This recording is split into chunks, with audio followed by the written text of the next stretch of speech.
remember seeing troops amassing at every door.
Come on.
This won't be easy.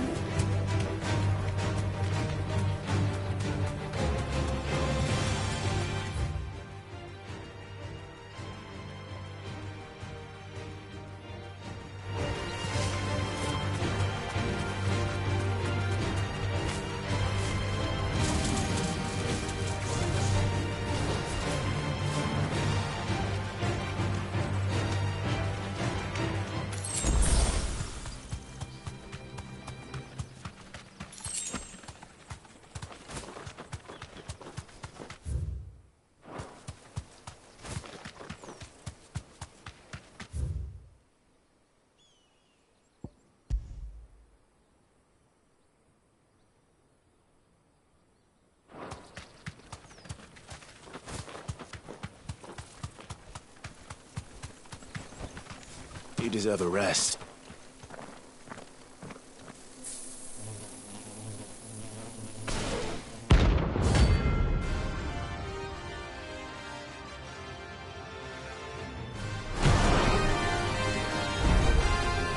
They don't look happy.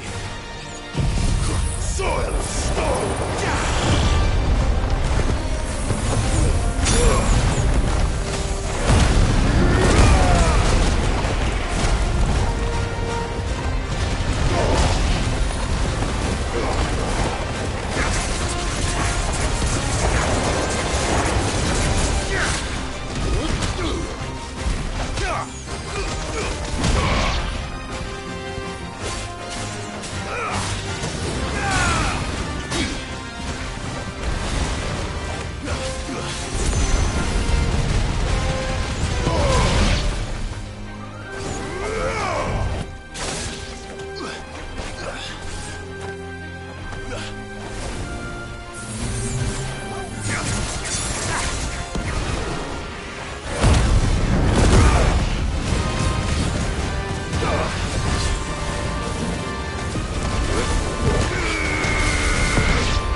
Peace at last.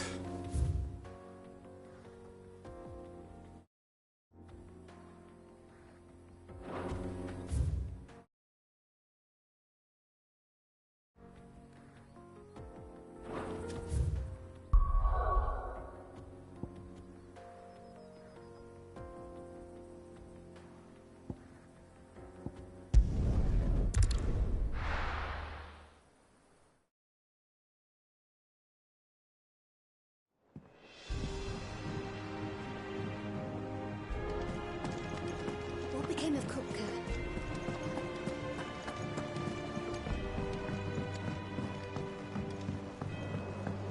We're seeing troops amassing at every border.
Come on.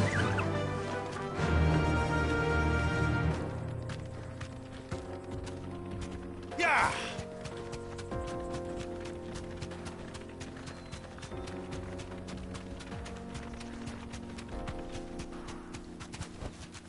Straight home now.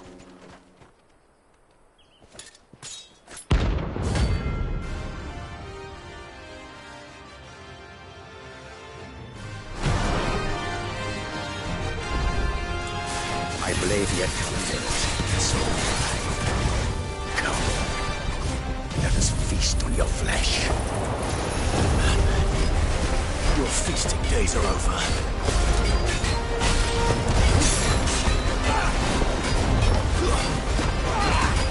Fine hand.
Those who kill for sport deserve no better.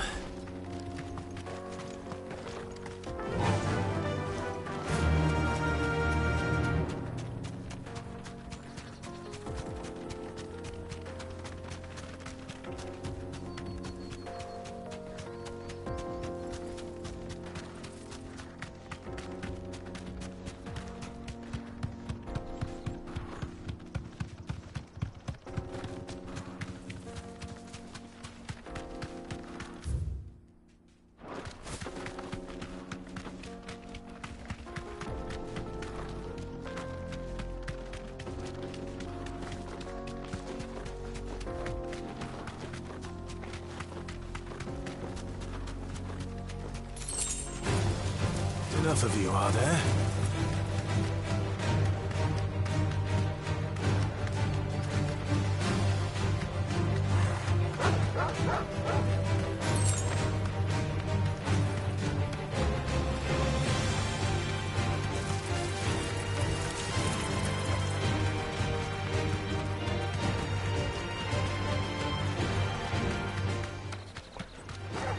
Time to fight.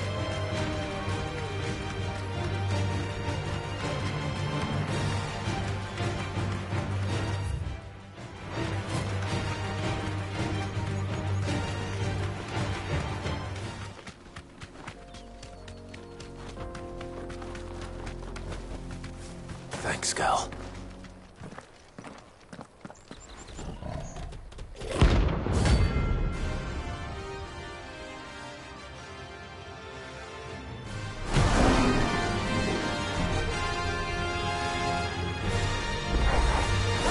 Playtime for the pack, is it? Let me introduce you to mine.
And then there was one.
That wasn't it.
Ready, go?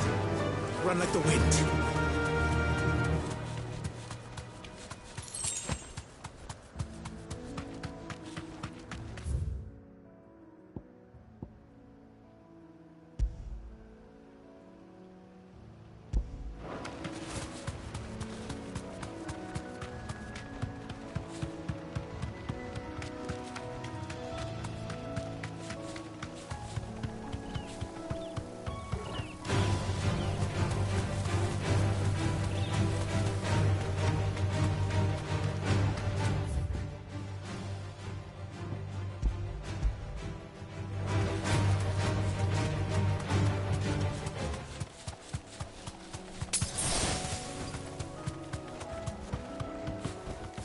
I can walk from here.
Seems this one has a little more life left in it. All right, then.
Back to sleep with you.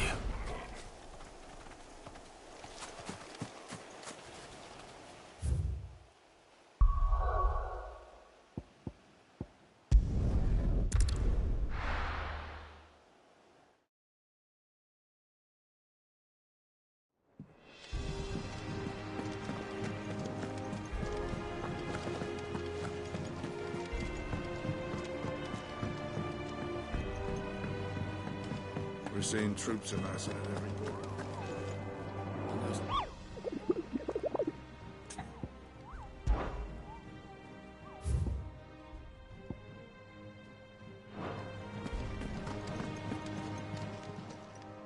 Welcome to the Patron's Whisper. Your benefactors are a generous lot.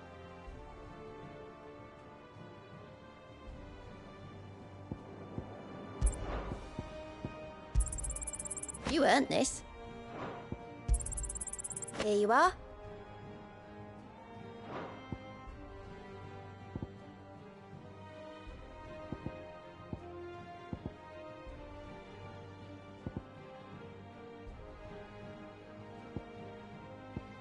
Come again. I may have more for you.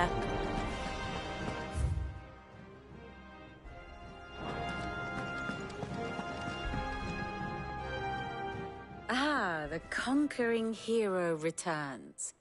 And with hardly a scratch on him. I may have picked up one or two. Well, the fact that you came straight to me instead of visiting our resident Physica suggests that you picked up something more important. A scent. The scent of Waloeders. The very same. But whatever plans Kupka was hatching with the Royalists, he took them to his grave. As did his men. Slaughtered by the Orcs who'd taken over the Fang. Orcs, Vivian. I've never seen such creatures in Storm before. The Waloeders must have ferried them over from Ash, but why? Why work to rescue Kupka only to invade his home, the mother crystal of an allied nation, and let both fall? It makes no sense. Do you know the tale of the blind men and the Adamantus? One can often be led astray by focusing too closely on individual details. One must instead see the bigger picture. And what bigger picture is there than my map?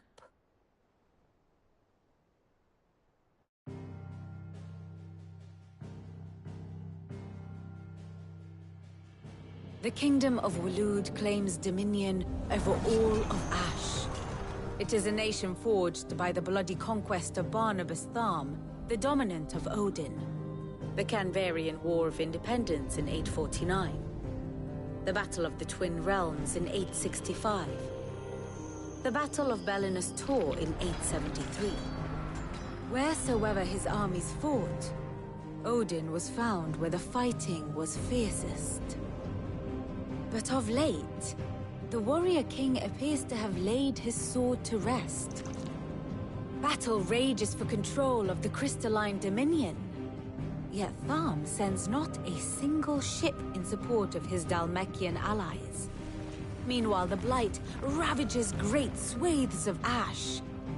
Yet warlike Waloed shows not the faintest interest in laying claim to untouched lands.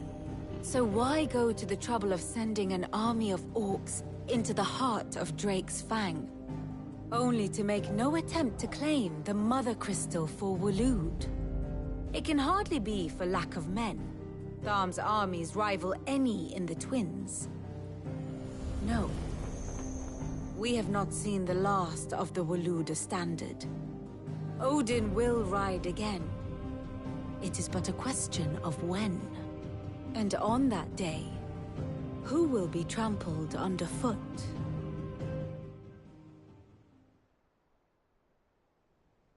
In summary, I know not to what end the Royalists betrayed Kupka.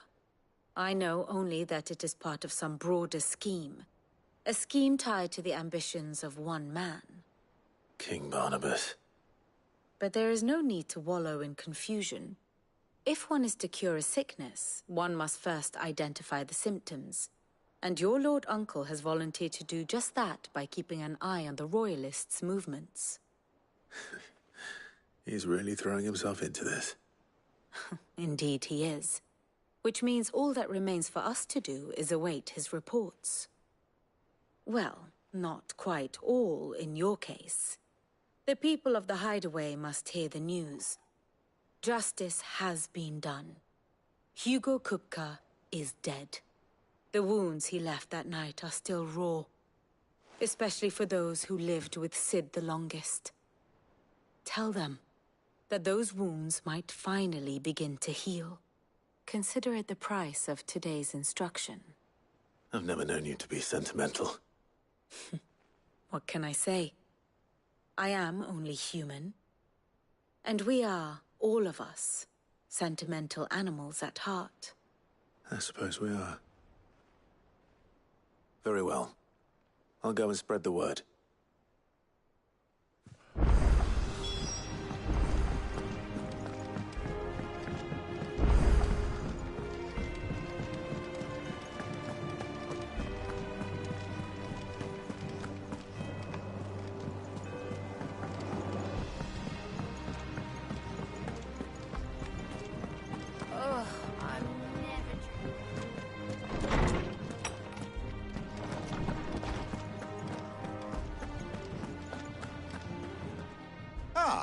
Clive, have you come seeking the gift of knowledge?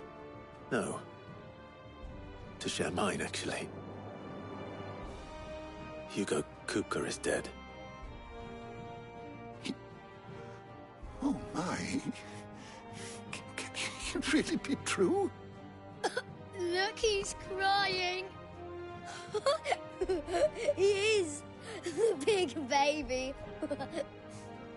And with good reason, children. These are tears of joy. We must offer up a prayer to your parents that the heavens might weep with us. There shall be no lessons today, only thanksgiving and merrymaking. Go, put away your things. All right. Brilliant.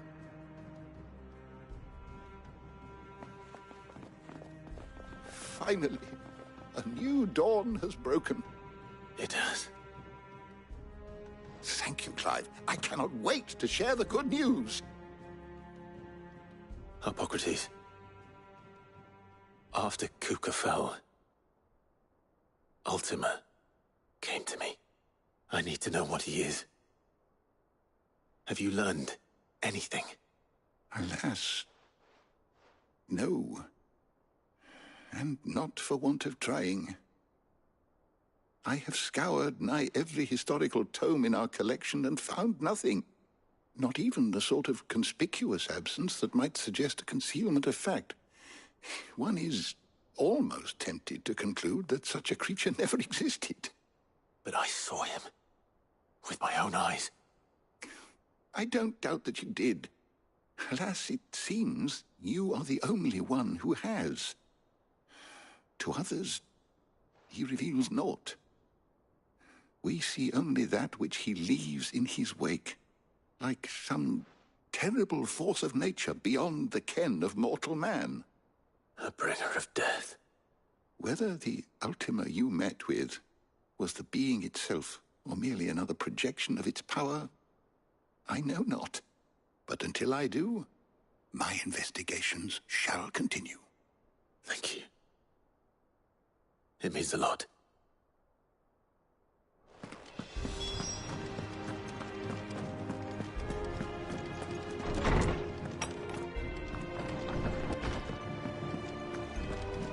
Thanks to Sid.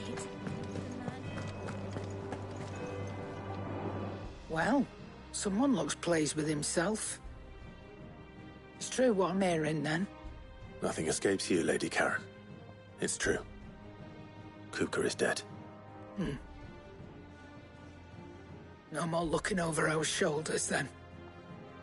Good. I'm starting to get a crick in my neck. Don't let it go to your head, though.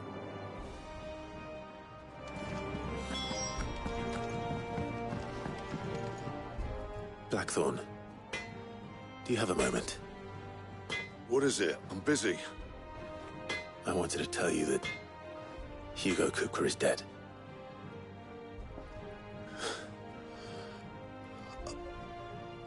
I can't tell you. How long I've been waiting to hear those words. This is it then. A new beginning. Under a new Cid. I'll try to live up to the name.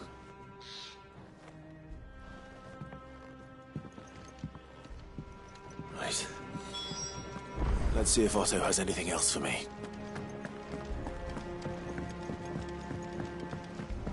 I'm telling you, it's true.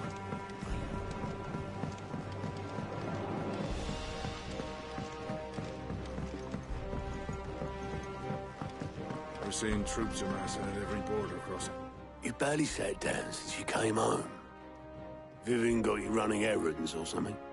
Just spreading the word.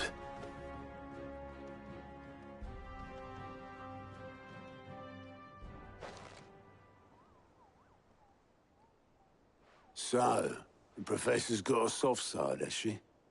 I'd never have guessed. No. She was right, though. Everyone was glad to hear the news. Ah, but you ain't told everyone. I can think of plenty of friends back at the old hideaway who'd sleep more peacefully for knowing. Not least of all Cid. You should tell him. You're right. I should. And I will. Well, when you do, be sure to take Mid with you. She's been going at it hammer and tong down in that workshop of hers, trying to do her father proud. I can't remember the last time she visited the old sod's grave. Very well. I'll suggest it.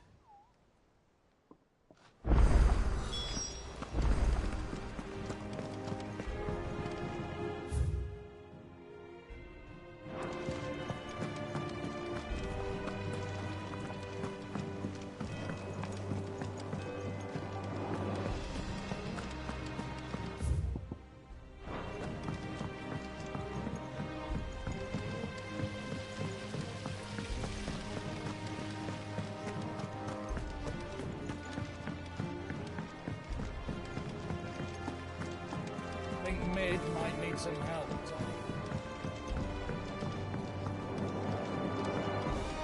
If I don't come up with something soon. All right, Clive? What do you want? I'm going to visit Cid, and I thought you might like to come with me. Sorry, I'm too busy for all that right now. I've got to get this thermal displacement stack sorted. Thermal... Displacement stack. Here. And this is for... Only the fastest, finest ship the world has ever seen. The Enterprise. Me and my dad designed it together. Where other vessels rely on the fickle winds to drive them through the water, ours is fitted with mithril engines. And those things have got more push than a behemoth in a bad mood, and more heat than all the hells put together. Which is where the stack comes in. I may have already talked some tight-lipped shipwrights into putting the hull together for me in a little dockyard in Canva. But the stack's a bit more involved, so I'm building it here. Thing is, it's so involved that I'm running behind and it's starting to hold things up over at the shipyard. I'll come and see my dad, though, when I'm done. Whenever that is. Is there anything I can do to help? Good old Clive. I were hoping you'd say that. First things first, I need some parts meching.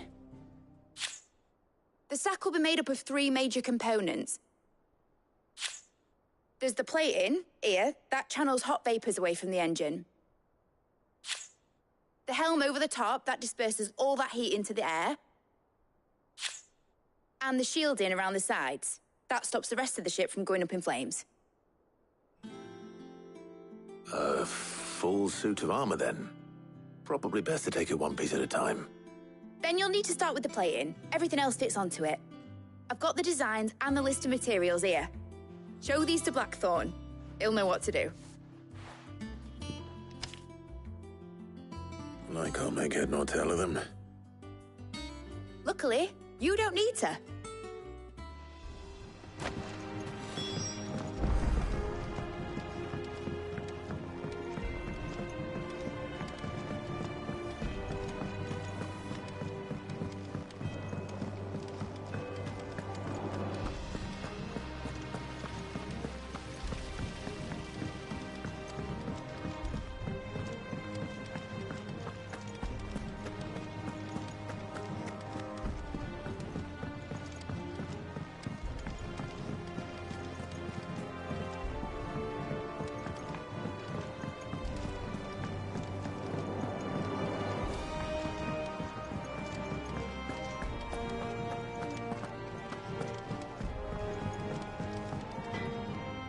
Blackthorn, can I ask a favor? Out with it. It's for Mid. This my last chance to say I'm otherwise engaged. Spare myself the arseache. Go on then. What is it this time? She said you would know. Here.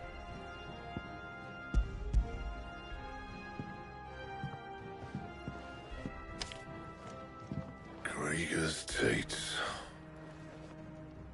Well, I don't know what the hell you'd want this for, but I can make it. Won't be easy, though. And I'll need help. Get Gavin Otto in here, will you? All right.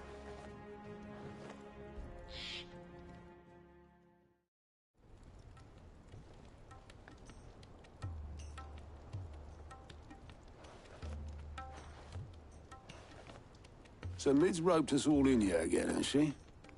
Typical. Still, if that's what it takes to get her to visit Sid's grave, I'll do what I can. And, what is it we need to do, exactly? Take a look at this. It's this plating. The usual sword grade steel won't work. We need something that can get very hot, very fast, and still keep its shape. That means an alloy. Something that won't break or buckle at the temperatures she's talking about. Which is where you lot come in. I need materials, and I've got my work cut out already. You'll have to fetch them. Now, there's a special kind of sand I'm after that you can only find out in the Velcroy. Stardust, they call it. As for the rest of the stuff, my usual supply should have it in stock. It just needs buying and bringing back here. Well, we'll get it done quicker if we split up. One of us should probably give you an hand coat in the sand. And the other can go and get the rest from this supplier. Right then. Well, make your minds up who's going where, and we can get this over with.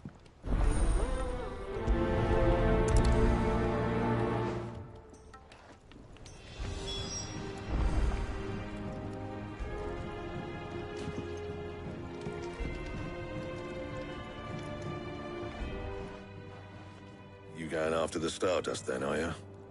Which one of these two lucky souls is going with you?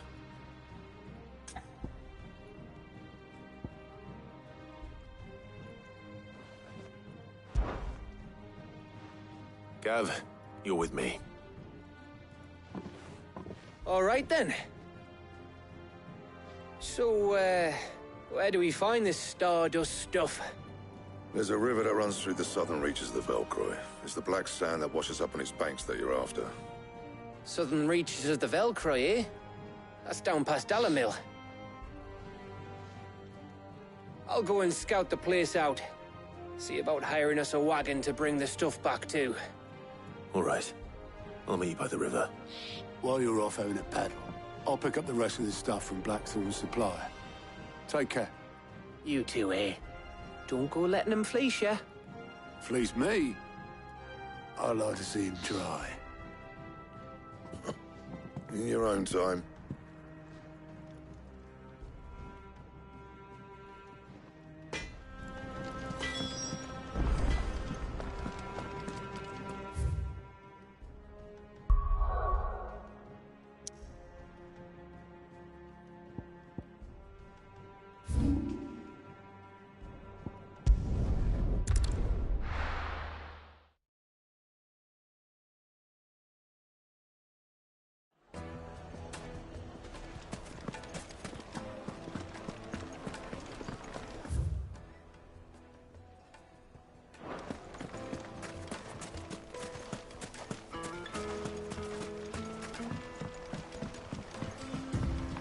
Looks like I found the river.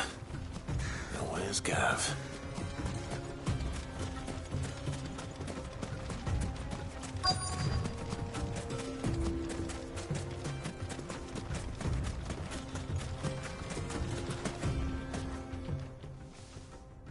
Sorry to keep you, Gav. Better late than never. I've had a quick scout about, and I reckon round here's our best bet if we want to grab as much of this Stardust stuff as we can. Don't know what Blackthorn's planning to do with it, though. I asked over in Dalamil, and they seem to think it was worthless. But if Stardust is what Blackthorn wants, Stardust is what he'll get. There's plenty of the stuff lying about, just begging to be bagged. Then let's get bagging, shall we? We shall. Race ya.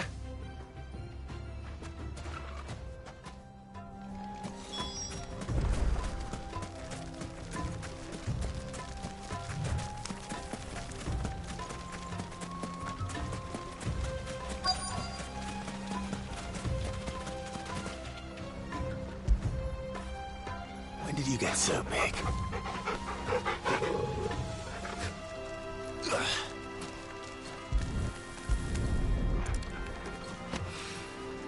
So this is Stardust. It just looks like black sand to me.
That should be enough for now.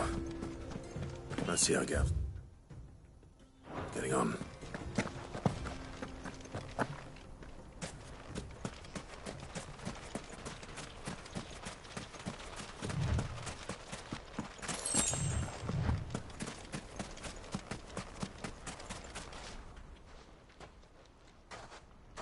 You finished? How much did you get? Enough. I hope.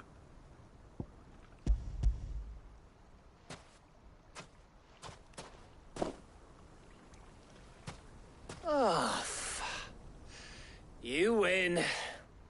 That might even be enough for old Blackthorn. Hey, before we go, do you mind if we have a chat?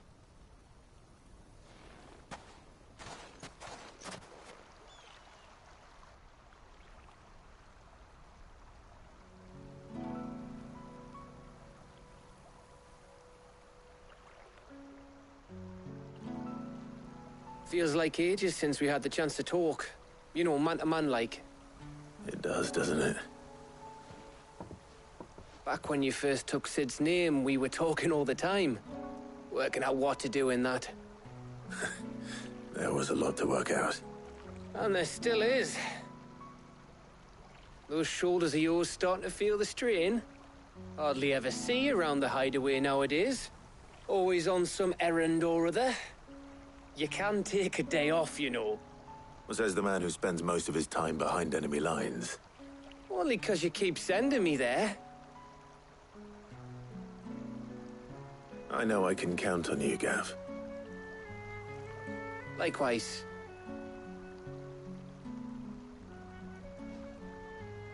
So you keep sending me wherever you need to, and I'll keep going. Safe in the knowledge that I have a home to come back to. Thanks to you.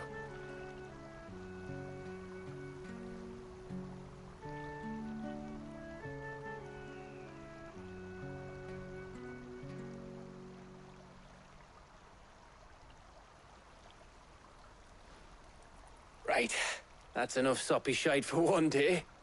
We'd better get this lot back to Blackthorn before he slings his hammer at someone. You go on ahead.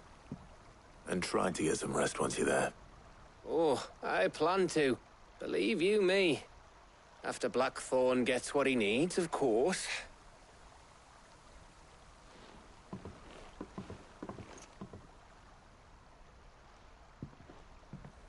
Right. Ready to go home, boy?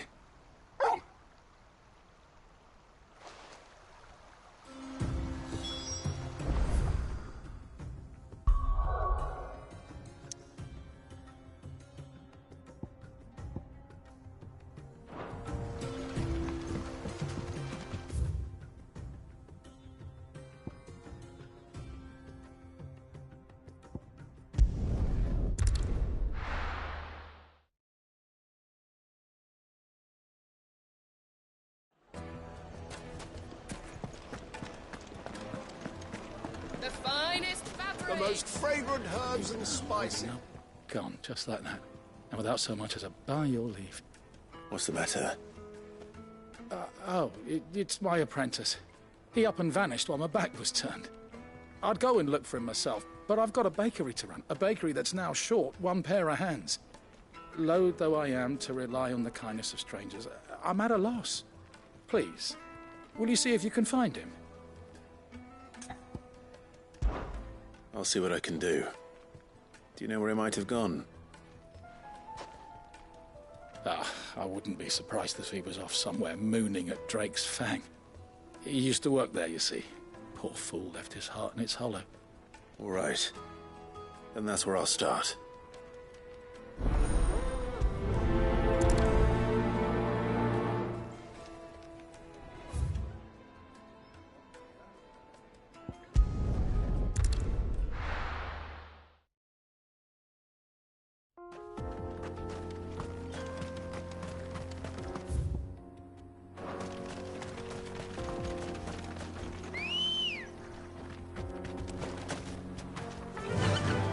Fly, Ambrosia.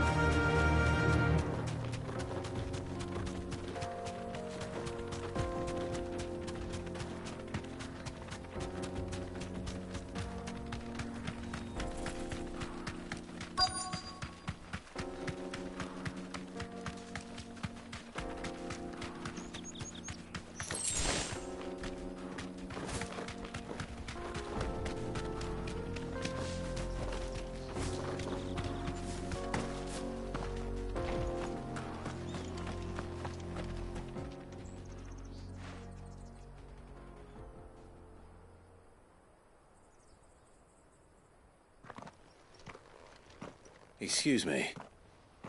What do you want? The baker sent me to find you. I am a sorry, selfish sod, aren't I? Certainly not a baker. Master must rue the day he took me in. Time was the sight of the Fang used to calm my nerves. But now look at her. I take it you missed the Mother Crystal. I hated her, but she was all I knew. Worked her mines for years. And when she shattered, part of me shattered with her. I had to trade my pickaxe for a rolling pin, but I'm no good at baking. Every loaf I touch collapses. My bread's as hollow as I am. She was the only thing that could fill the hole inside me.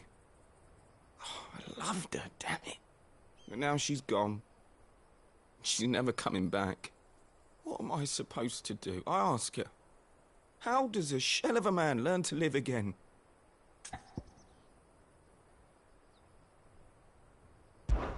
Perhaps you could express yourself in your work. If you miss the Fang, maybe you could recapture it somehow. Recapture it? I'm a baker, not a... You know, you might just be right. What a fool I've been! I have to get back to the bakery right away. Thank you. Thank you, my friend. You have opened my eyes. Wait.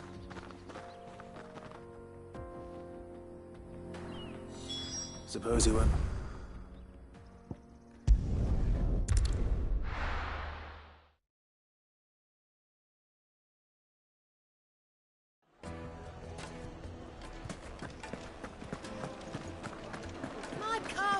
The most fragrant herbs and spices. Ah, there you are. The man who lit a fire under my wayward apprentice. Though I worry you might have stoked the flames a little too high. He damn near ran me down trying to get to my oven. Master, it's ready. Behold the Drake's Balm. A truly unique creation. I dare say it is. Just look at it. A perfect likeness of the Fang herself. Her steepled peaks, her fulsome spurs, her inviting hollow. True, my loaves collapse more often than not, but what's the Fang without her crater? Why, no Fang at all. And look, inside. She's filled to bursting with a bounty of beautiful crystals. Salt crystals! Master, I have found my purpose. I must use my work here to preserve the memory of the Fang. Well, if it tastes half as unique as it looks, I'd certainly say you're onto something. Not only is my apprentice back, but he's finally pulling his weight. With any luck, I might even have a new delicacy on my hands. I don't know how you did it, but you have my thanks.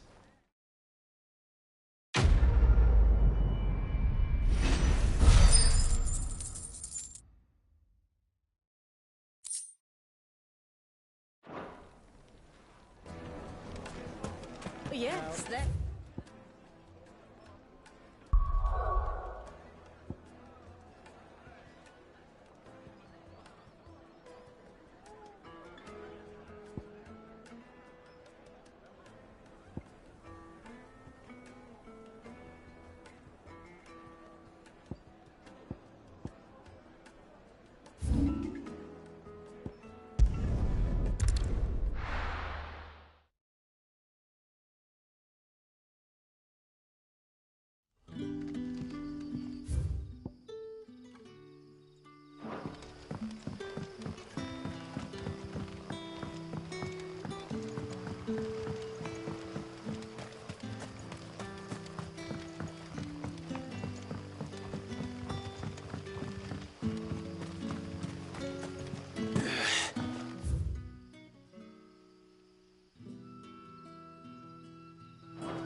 You're quite talented with that rod of yours. The crystals we get from the tailor all but... We had to dig a new cellar. Hello. Ah, Clive. Your timing is exquisite, as always. I have a concern which you may be able to assist me with. Go on. There are whisperings afoot of shadowy figures having been sighted outside the village. Rustlings in the undergrowth, suspicious noises. My people fear that they are being watched. It may be no more than a surfeit of nerves, understandable in the current climate, or it may be the prelude to something altogether more dangerous. Given what I hope you'll forgive me calling your nose for trouble, I wondered if you might investigate. Of course. Excellent. You might begin by speaking with the good citizens of Lostwing. Listen to their tales, and make what you will of them. All right. I will.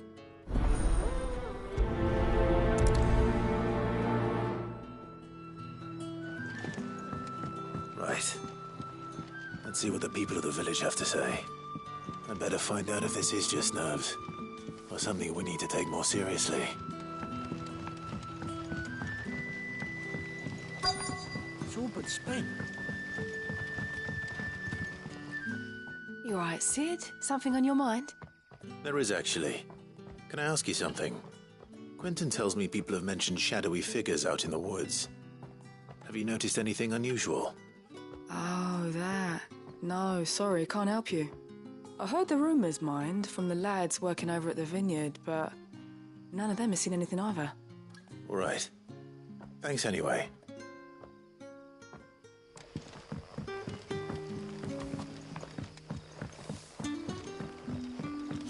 The crystals we get from the tailor all but...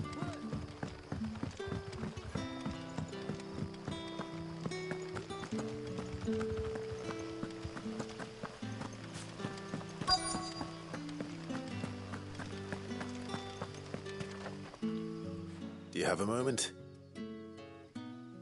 There's talk of suspicious figures in the woods. Have you seen anything out of the ordinary? No, but I've heard something. Sound of scraping metal, like someone sharpening a sword. Where was this? In Lorbert's Pass. Was out foraging for herbs when I heard it, screeching out from between the trees. Ran back here as quick as my legs would carry me, and I ain't been back since. I see. I'll look into it. Thank you.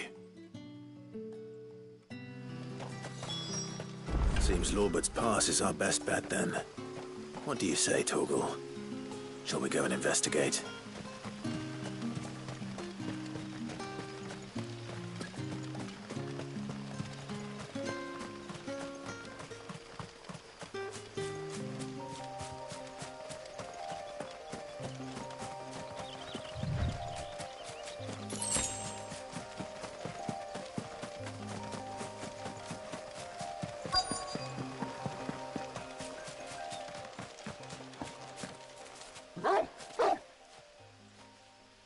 You there. Fuck! He's seen us. Get them before they escape. Black Shields. Here. What the hell are you doing here? What is it to you? Not that we give a damn. All that matters to us is that you don't leave here alive.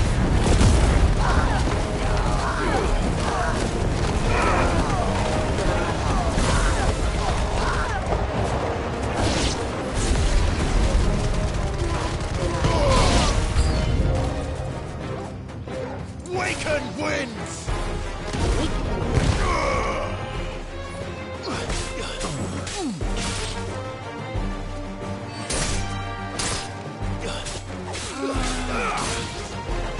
Farewell!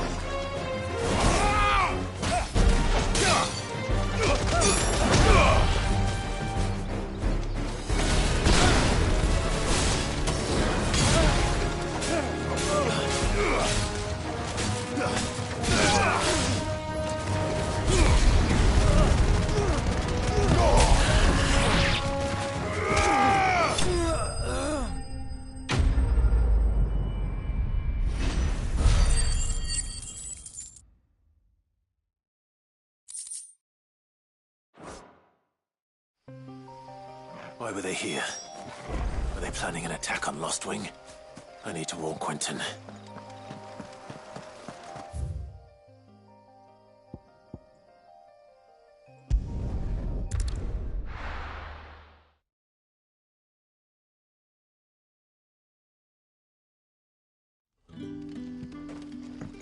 Good day to you.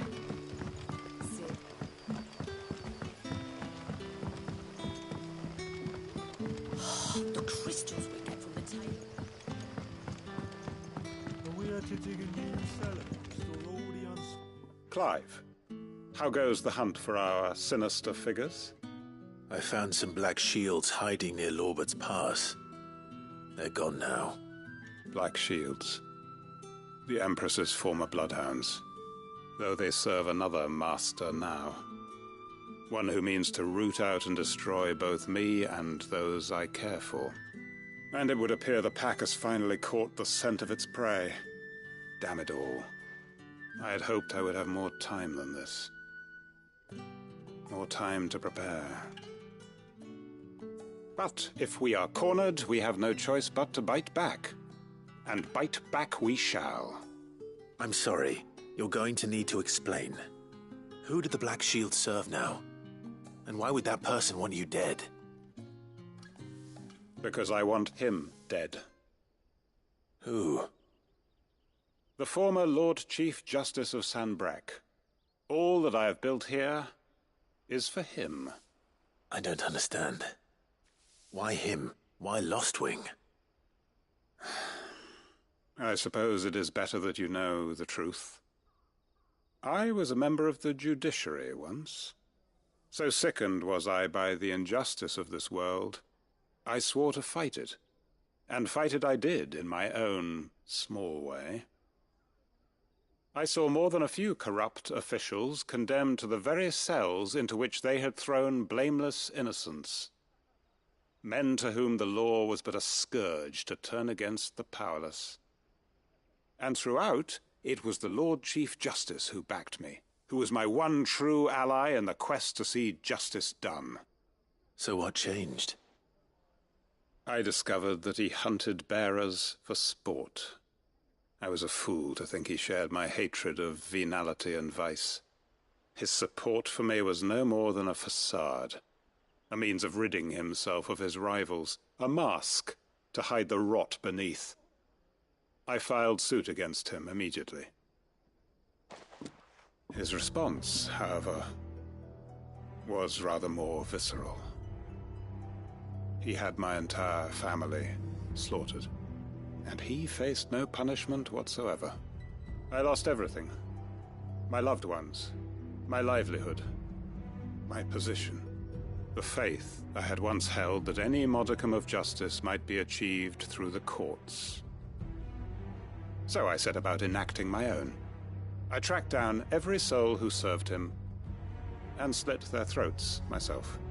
But the man himself proved an altogether more difficult target.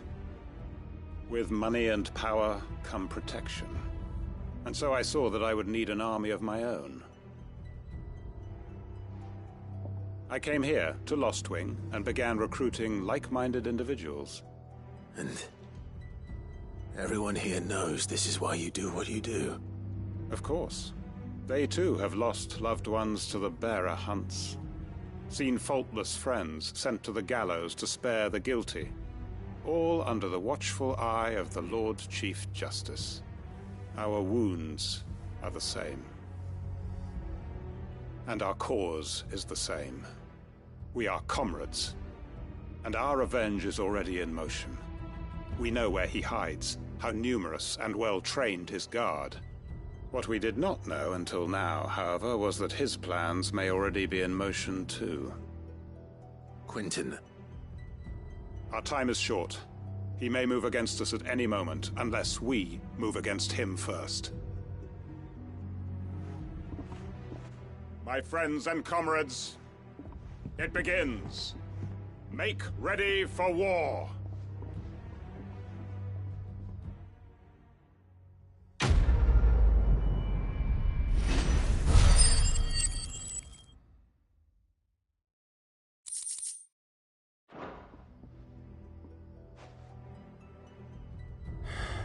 I'm not going to change his mind. What can I interest you in today?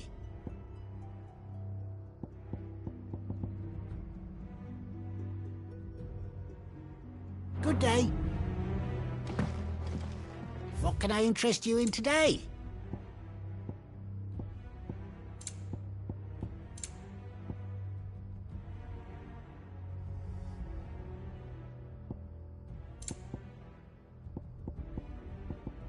You're always welcome here in Lostwing.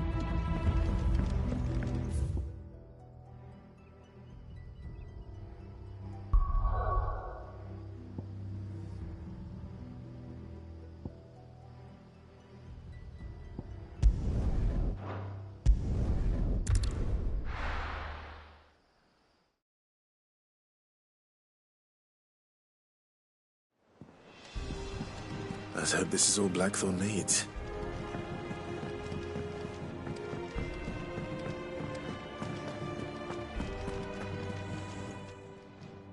And what can I do for you?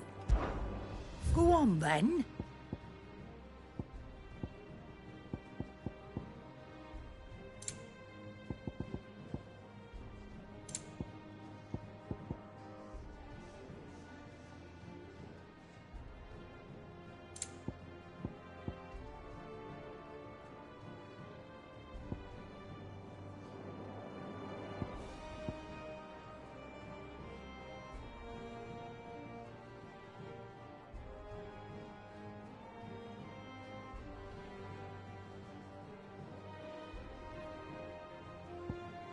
Come again. Or don't. I'm not much bothered either way.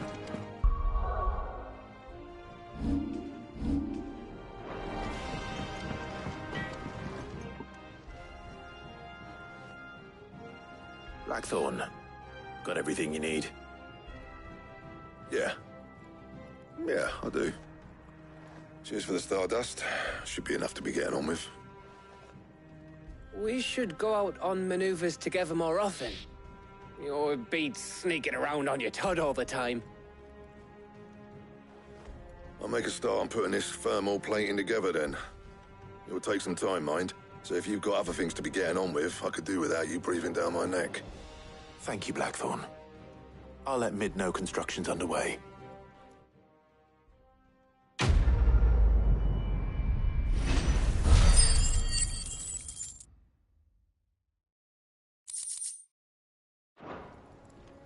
Suppose we'd better be getting back to work too.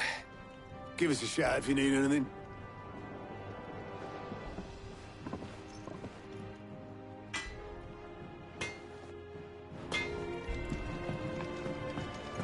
He cracked the crystal too.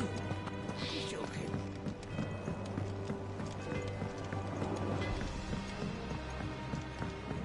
I went up to give some grease to the chocobo.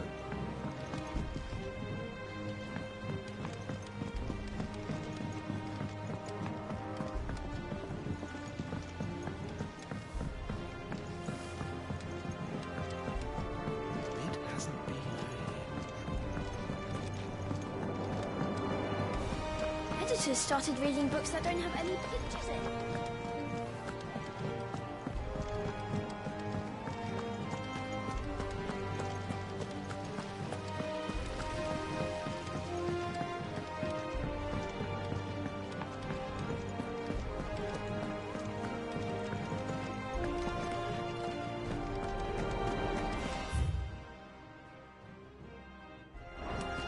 We're seeing troops amassing at every corner.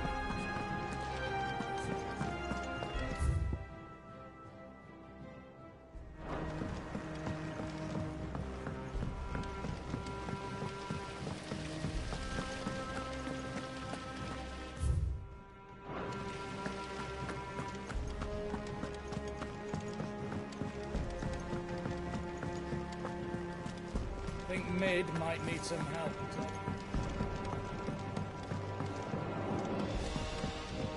If I don't come up with something soon. You'll be pleased to hear that Blackthorn started work on the plating. Excellent. 1 down, 2 to go. So, what's next? The helm, of course. For this, we'll be repurposing fallen scrap. Salvage from the ruins? I thought that material was all but impossible to work. Ah, but we don't have to. I'm sorry. Just so happens there's one particular ruin that's broken into exactly the right shape and size pieces for what we need. What's the name back there? I'll give you all the details. What's her name? Right.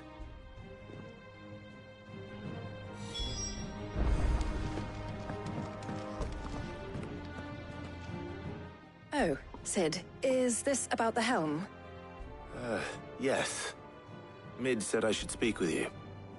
I'll show you the plans then. Here you see the Mithril engine, in which Mithril is burned to generate heat. That heat is then harnessed to produce motive force. Excess heat is dealt with by means of the thermal displacement stack, which disperses it into the surrounding air. Now, were we to rely on thermal plating alone to achieve this effect, the rate of excess heat buildup would far exceed the displacement coefficient of the plating. In other words, the reactor would overheat and eventually explode. This is where the helm comes in. It connects to the plating, you see, and serves as a sort of thermal sink to absorb all that excess energy. Our experiments have shown that fallen ceramics are remarkably thermophilic. They can withstand and absorb levels of heat far above anything we are able to make today. And not only that, they're also waterproof and immune to rust, making them the perfect material for our protective hood. Why, if sea or rainwater were to enter the reactor proper, it would vaporize instantly. The forces produced would tear the ship from stern to... You can stop there. I understand. Mid said we might be able to use parts of a fallen ruin. Where would I find it? Ah, yes. It's in Lorbert's Pass, near Lostwing. The thing is, well, I probably should have arranged to have the pieces we need brought here sooner. You see, a certain unwanted visitor has taken up residence there. It's no longer a matter of just walking in and taking them. It's, going to be considerably more dangerous than that. I see. Then I suppose I'd better deal with this unwanted visitor for you. Would that help? Oh, very much. Thank you, Sid. I'll gather my team and head there right away. We'll meet you outside the ruins.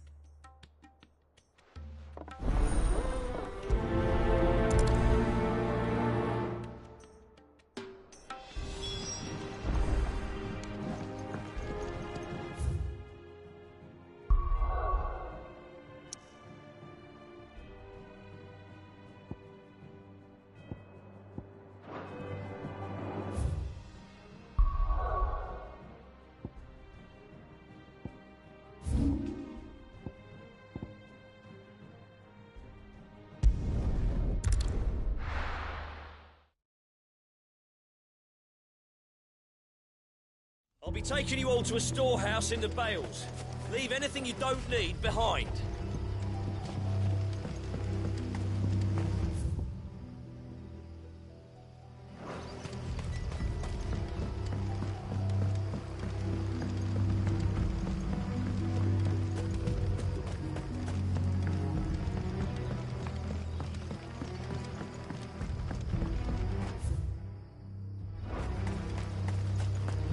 If you're ready, we leave at once.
Come on.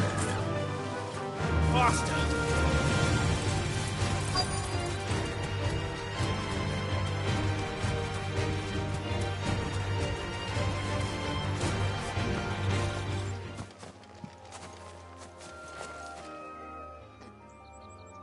Oh, there you are, Sid. Thanks so much for coming.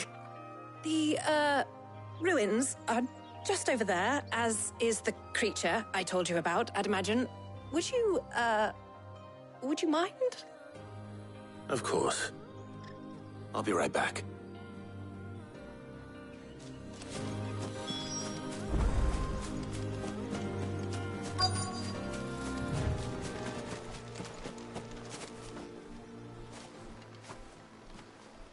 Anybody home?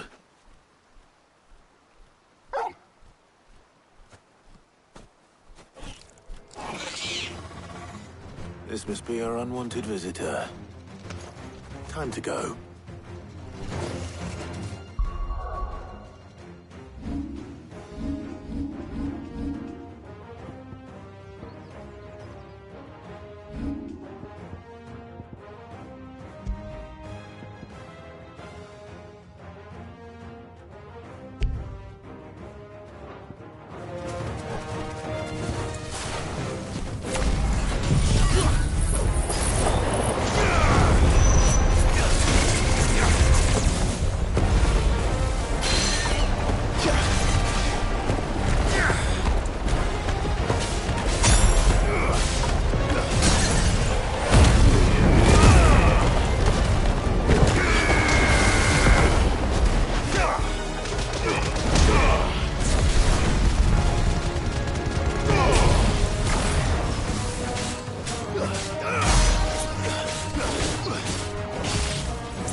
The things I do for you, Mid.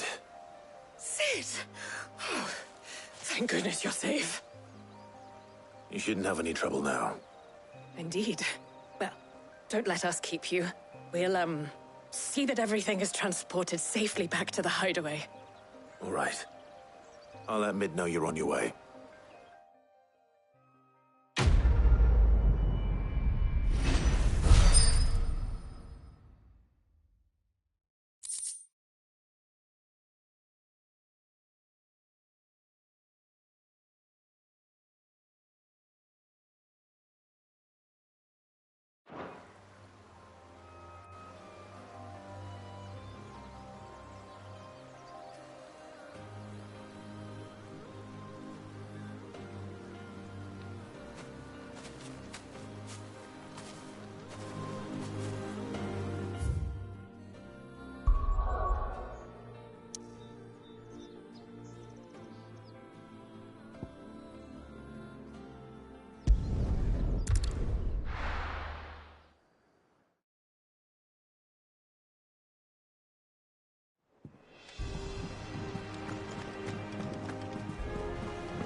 We're seeing troops amassing at every border.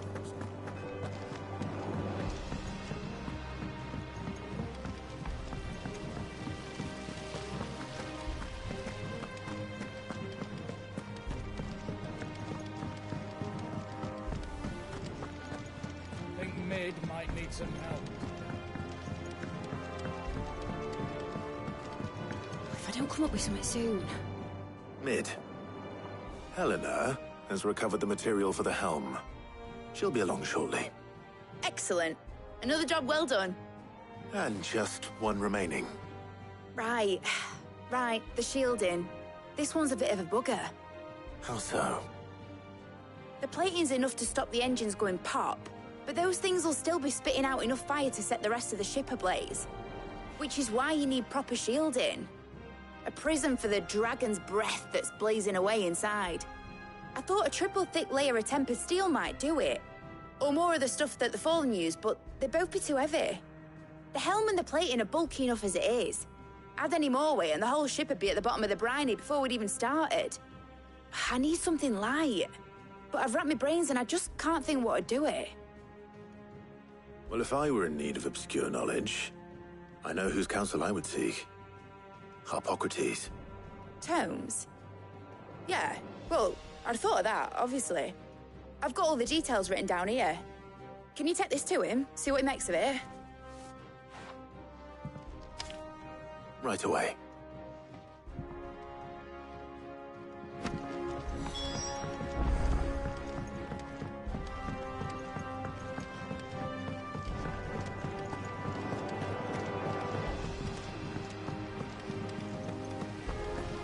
Editors started reading books that don't have any pictures.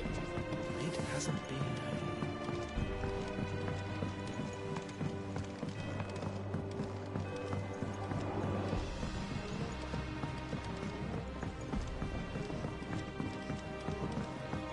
I went up to give some greens to the chocolate.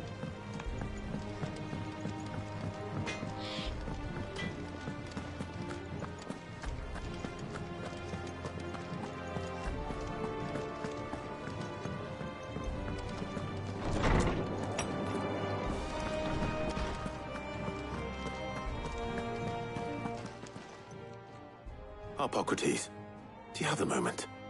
For you, Clive? Always. Well, actually, it's for Mid this time. Could you take a look at this?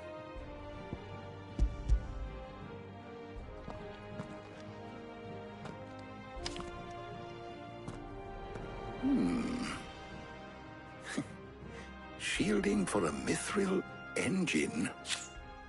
Whatever will that girl think of next? And what are these notes around the edges? She has some specific requirements for the materials.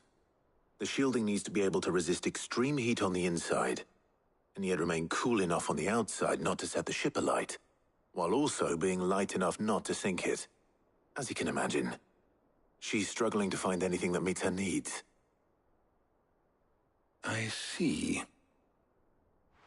I wondered if you might know of a solution, or if you might be able to search the records for one. Perhaps it is not a different material she requires, but a different approach. What do you mean? Consider the lake we have made our home. Its blighted waters eat away far more quickly than fresh water or even brine, at timber and steel alike. And yet, we have made a home here from those very materials nonetheless. We have. But Bardolph must varnish every board twice over to keep it from rotting. And Obelus complains that without a constant supply of pitch. I see.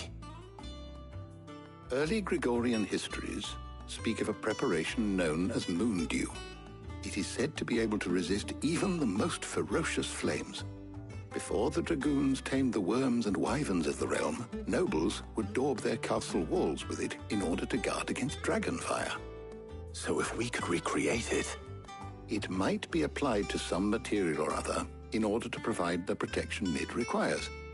As to how best to apply it and to what material, perhaps Bardolph and Obelus might be of assistance. I shall speak to them and see what wisdom they might have to offer. If you would be so kind as to procure the necessary ingredients, I shall discuss the specifics of how it might be most effectively put to use with our two friends. The knowledge of the past may yet prove useful to we of the modern era. Thank you, Harpocrates. And since you're asking others to help you, perhaps I should too. Prove indispensable in my research. I leave the decision as to who will go with whom in your capable hands, Clive.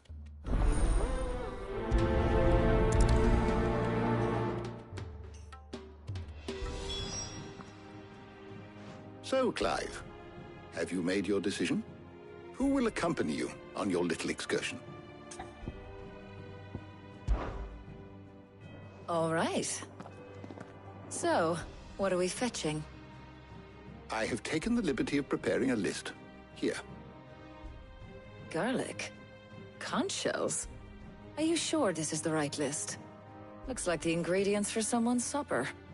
Though these items may seem mundane, they have potent effects that are rarely exploited, effects for which they were once highly prized. So much so, in fact, that they were harvested almost to extinction, hence moon dews having fallen from favor. Now, of course, they can be obtained with ease. You should be able to find everything you need at the market in Northreach. Well, isn't that convenient? I was hoping to be able to make a trip over that way sometime soon. Need to speak to an old acquaintance. I'll meet you there. All right. Stay safe. See you later, Clive. Good luck with your research.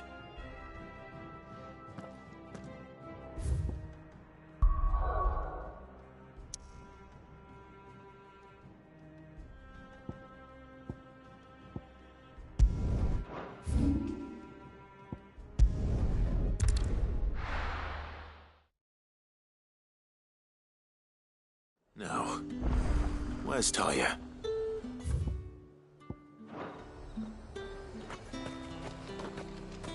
Keep them pilchards nice and chilled. Need to stock up on I won't these. have use. There you are, Talia. Ah, and there you are. We shouldn't have any problems finding what we need in a place like this. But if time is of the essence, perhaps we should split up. Take a few items each. All right. What shall I look for? Let's see now. Why don't you take the garlic and the pepio nuts? Meet me by the gate when you've got them.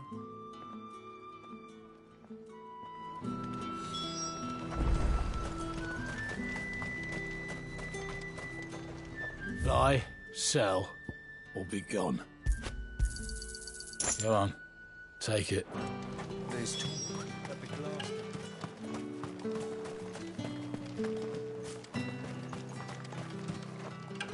You haven't much, but you're free to look. I hope it's to your liking. Keep fighting the good That's fight. right. Hopefully Talia's finished too.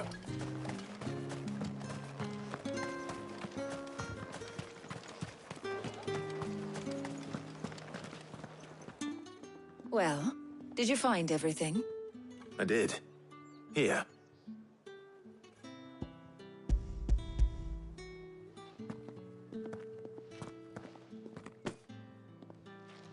Garlic and pepio nuts. Job done. We should get this back to Tomes then. He'll be waiting.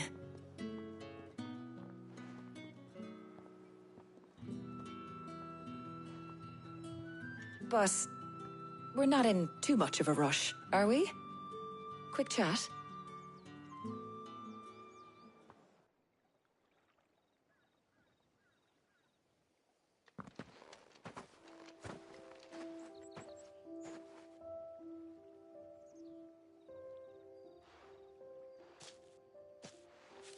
Do you know, I think this is the very first time we've been out on an errand together.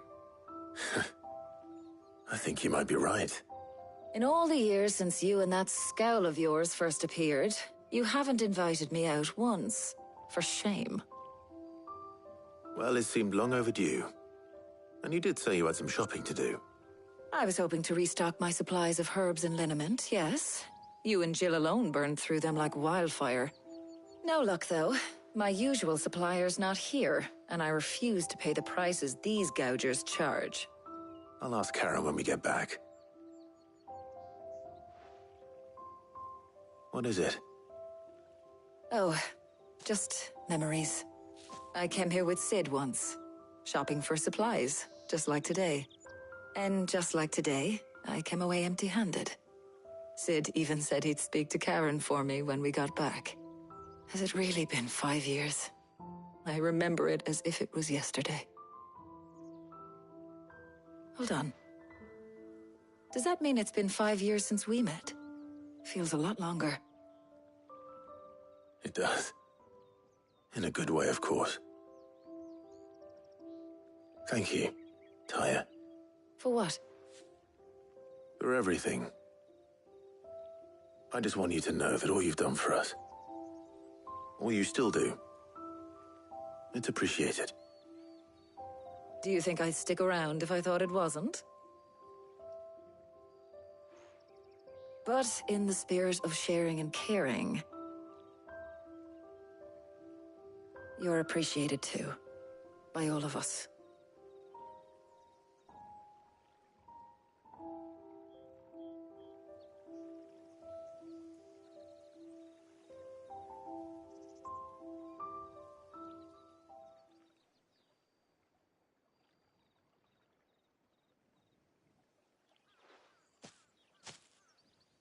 Well, I think we've tarried long enough. I ought to get these ingredients back to Tomes so he can make up this concoction of his. I'll meet you back at the hideaway, all right? All right. And thanks again. I heard you the first time.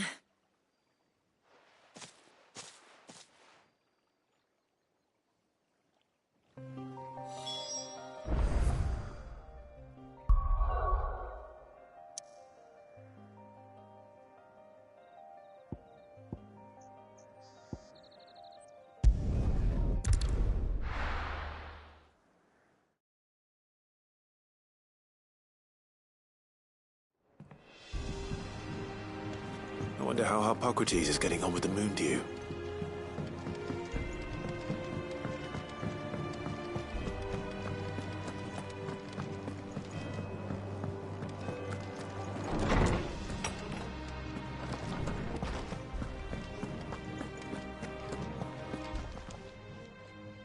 How's work on the shielding progressing, Harpocrates? Well, very well indeed. And thanks in no small part to your kind assistance. I was just explaining to Tarja how we might best go about preparing the Moondew.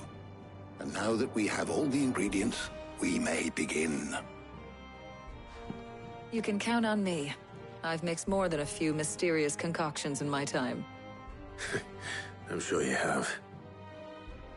What about the shielding itself? Work is underway, under the watchful eyes of Bardolph and Obolus. Apparently, it'll be ready soon. Thank you. All of you. Right then. Jill, would you join me in the infirmary? Many hands make light work and all that. Of course.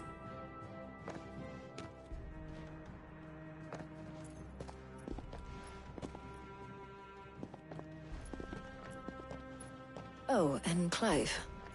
It was good to talk. We should do it again sometime. It appears our work here is almost at an end. A shame. I was enjoying playing the man of action for once. When both the shielding and the Moondew are ready, it will merely be a matter of applying the one to the other. Followed by a rigorous process of testing and retesting, of course. Perhaps someone ought to warn young Mid of that. Leave it to me. Thank you, Hippocrates.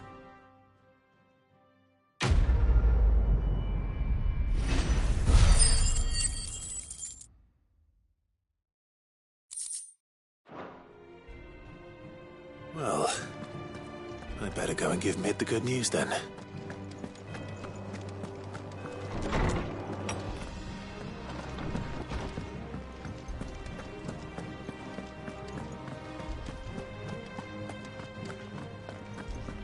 He cracked the crystal too?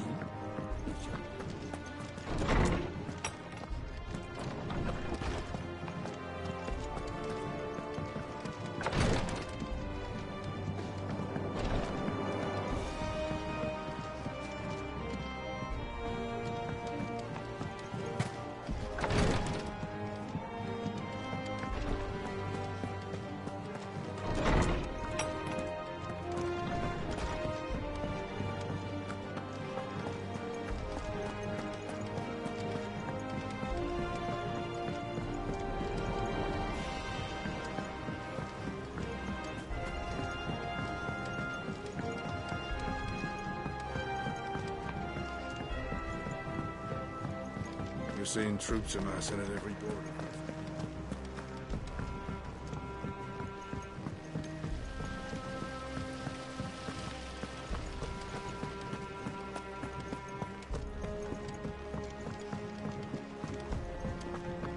I think Mid might need some help tidying up.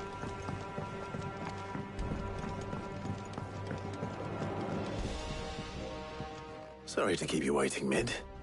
But you'll be pleased to know that work on the shielding is underway. You found something for it?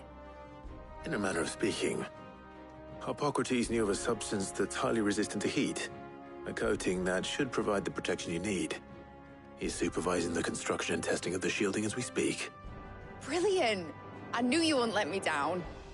Don't thank me. I'm just the errand boy. Right then, better start working out how to bolt all these bits together. To the Black Hammer!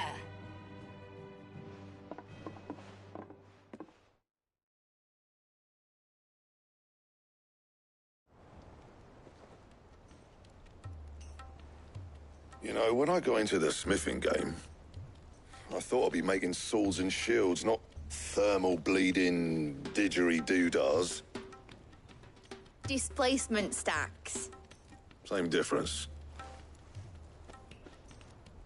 Whatever you call it, I ain't putting it together in here. It's cramped enough as it is. Let's take this outside. Mid, you get all the parts lined up on the deck. I'll take care of the rest. On my way! Oh, and bring me the biggest hammer you can find. This is gonna require some precision walloping.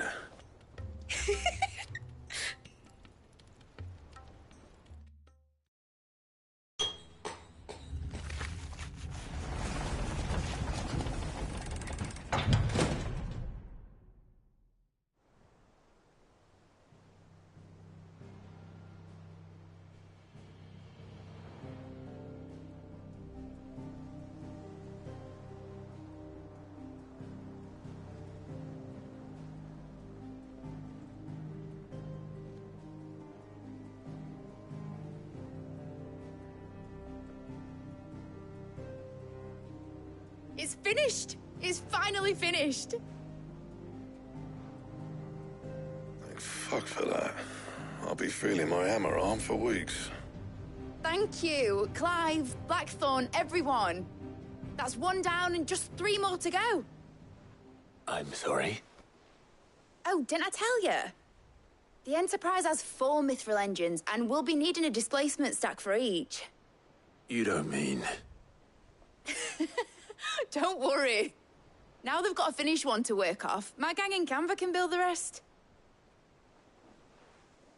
Good luck to them, I say.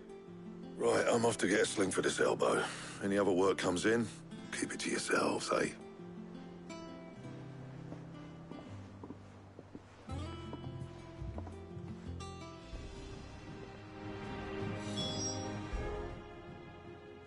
What's the matter?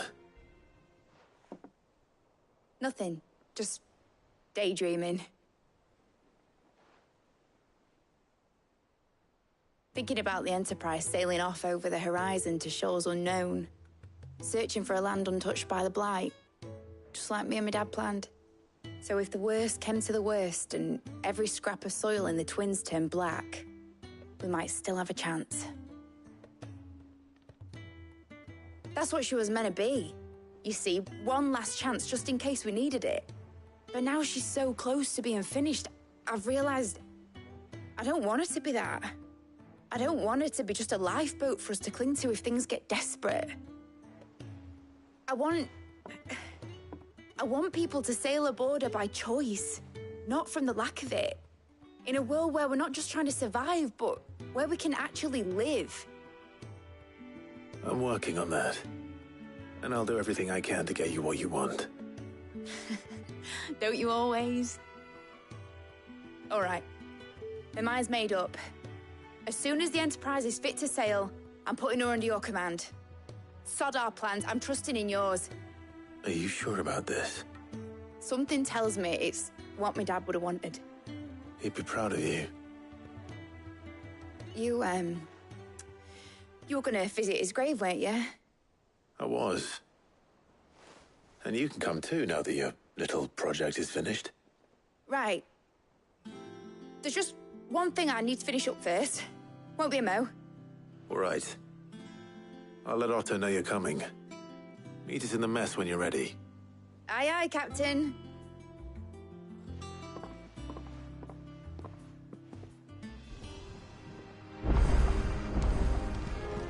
Is that the thing, Tomes? Mid told me she was building a ship. All right, Clive. Asterix. Mid finished sending half the hideaway traipsing across the Twins, has she? I swear, that girl'd do anything to put off visiting her old dad's grave. No excuses now, though, eh? Not quite. She said there was one final thing she had to take care of. I'm sure she'll be finished soon enough. She said that? In those words? She did, yes. Clive? Were you born yesterday or something? There is no thing. She'll probably be halfway to Canva by now. Mid. I might still be able to catch her.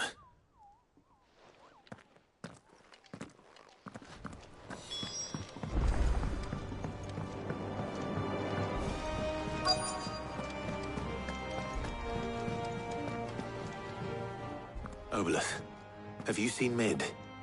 Yep. In a boat, going that way. Then I'm too late. You in a hurry and all, are you? I offered to take her across, but she wouldn't wait. Just paid for a dinghy and rowed off. Oars going like the clappers. Got some life in her, ain't she? But anyway, I was on my way up to see you, as it happens. Got a letter for you. Urgent, by the sound of it. One of your uncle's men said I was to hand it to you in person, post-bleeding haste. And you're here now. Thank you, Obolus. Don't mention it. What tidings, Uncle?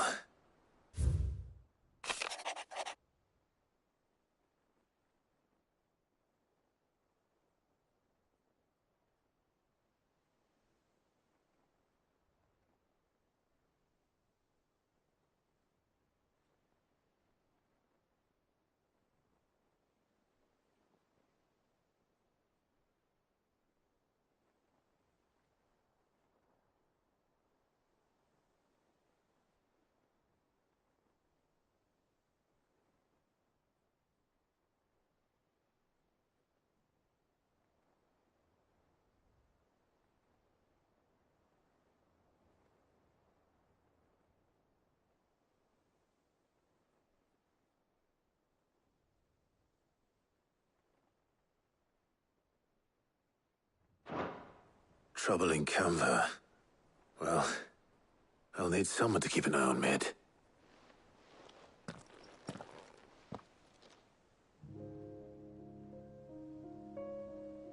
So what? Mid got us to do all the dirty work and then just sailed off into the sunset? It, seems that way. Well, nothing we can do about it now.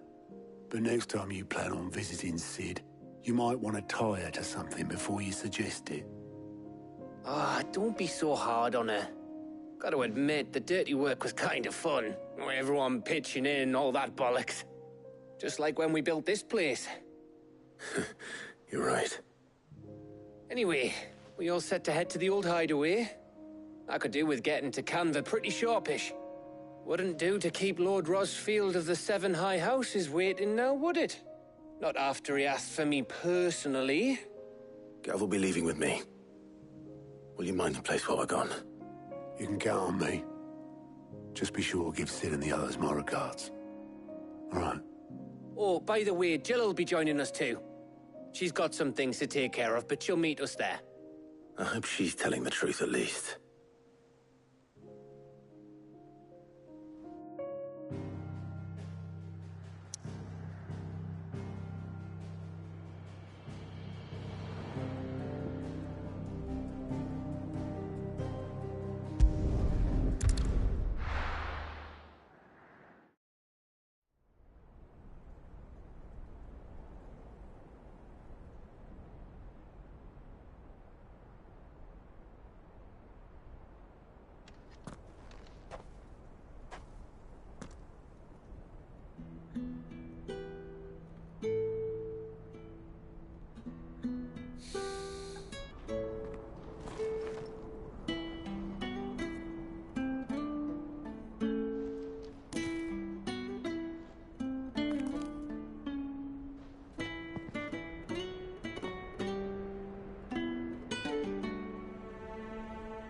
Well, Cid,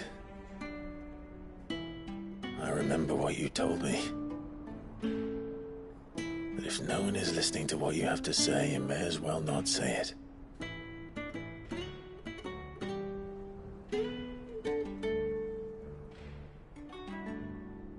But I will say this, old friend. Hugo Kupka is gone. His shadow looms over us no longer. It's a pity the Phoenix can't be in two places at once. If he'd have been with us, maybe he could have done something for the lost. Not even the Phoenix can bring people back from the dead. Life has a beginning and an end. So we must live while we have the chance. And not as slaves to the crystals, but as free men. May we join you?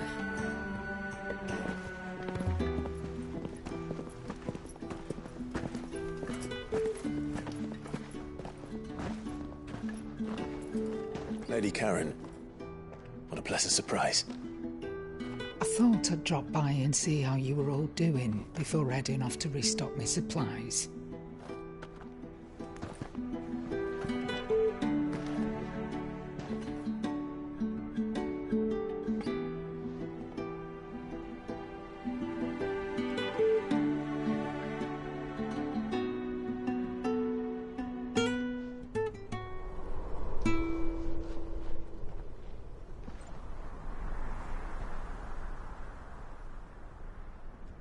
It wasn't the most scenic view back then, but it were never as bad as this.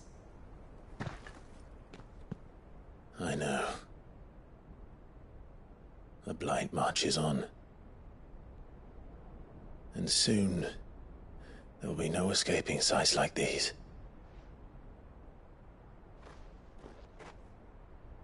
So our mission remains unchanged. We cannot stop until every Mother Crystal is gone, and their thirst for ether with them. The only one that remains in Storm is Drake's Tail in the Crystalline Dominion. Our next target. We're going to Twinside. It's the capital of the Empire these days. I wouldn't like to think how tightly guarded they've got the place. Not that that'll stop you, but we do well to scout it out before you go charging in. We would indeed. If you're off to the Dominion, you can take this great lump with you. Goods. Oh, I am sorry. Have you forgotten you're the most wanted man in the Twins? I thought you might like to disguise yourselves as the attendants of a travelling trader, assuming you've no better ideas. You wanted to buy yourself some tools, didn't you? Well, now's your chance.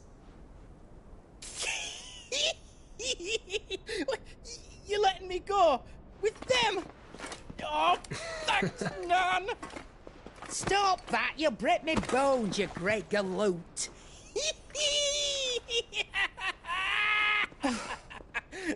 There's a caravan that runs back and forth between the Dominion and the Bocklad markets. It's managed by the Merchants Guild. Just show them Goots' traders pass and you'll be on your way. It'll be a damn sight less risky than footing it the length of the Crystal Road. That's for sure. Thank you, Karen. And glad to have you with us, Goots. Okay then. I'll get me things and I'll meet yous there. See yous down in Bocklad. Get off! Me poor fingers! Jill, you're with me. Understood. And Gav? Already on my way, Captain. Be careful. Aren't I always?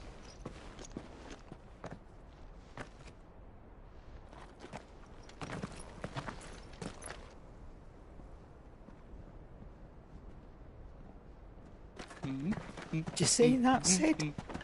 Your protege's making a proper little outlaw of himself.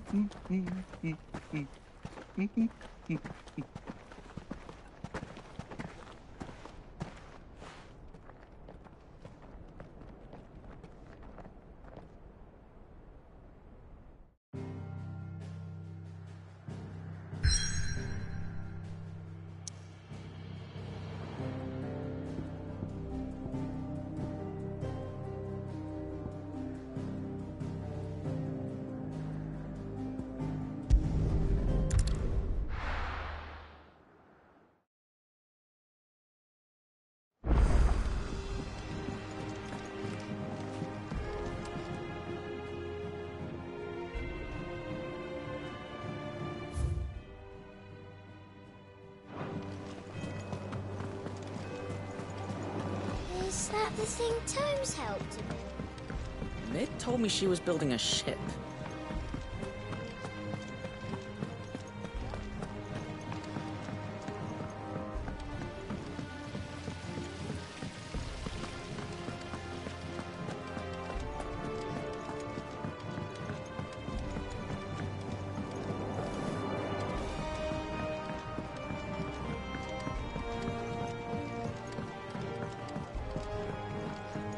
Well, that's it then. Here, Sid. Reckon you might be just the man to help me out of a bit of bother, if you've a mind to. Let's hear it. Well, it's about this alembic the chief's got me making. Lovely bit of kit it is. Bung in a solution you want splitting, and it'll separate it out, just like that. Problem is, it won't always get rid of all the impurities. And with some of the stuff we need it for, that ain't good enough. Which is why I've been looking for something to filter the liquid we'll be cooking off. And that's where I was hoping you could help me out. I imagine Ty could get some use out of this alembic too. Distilling medicines and the like. All right. Why not? Proper job! So what exactly do you need for this filter? Nothing but bomb ash'll do, says the chief. Gave me a sample she'd obtained from the university stores. Couldn't believe my eyes. You pour the blackest blight water through it, and it comes out clear as a mountain stream. So, I did a bit of reading about where I might be able to get hold of some. And do you know what I found out? It's only the blimmin' bones of a bomb king. They leave them behind when they die, see? I take it that's where I come in. If you wouldn't mind. I saw a billet on the hunt board for one just the other day. Would have gone myself, but, well, fighting dirty great balls of flame ain't exactly my forte. You, on the other hand... All right. I'll see what I can do. Thank you kindly. And a good hunting, eh?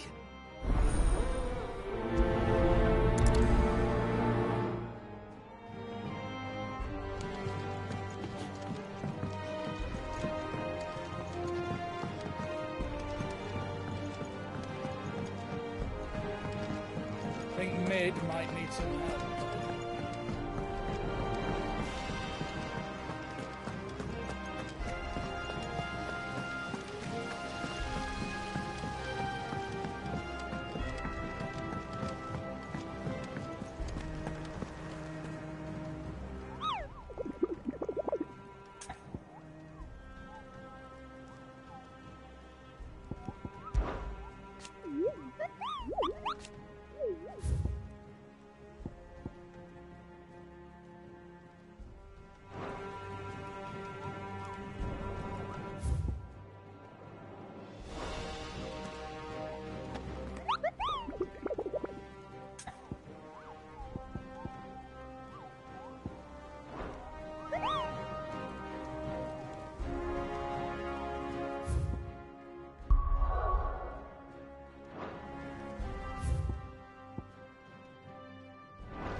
Mid told me she was building a ship.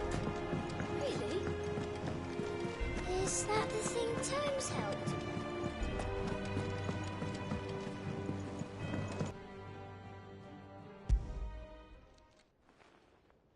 Hopefully it's nothing. But I should speak to Blackthorn just in case.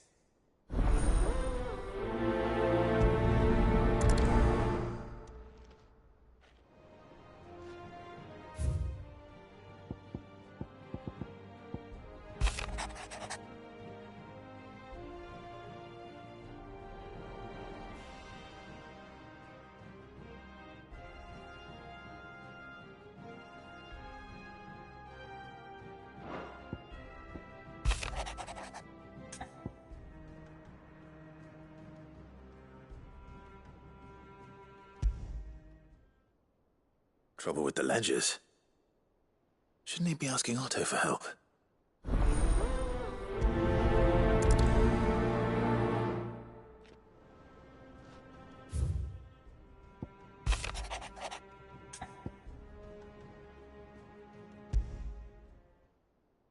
What could be wrong with Torgor? He seemed well enough when I last saw him.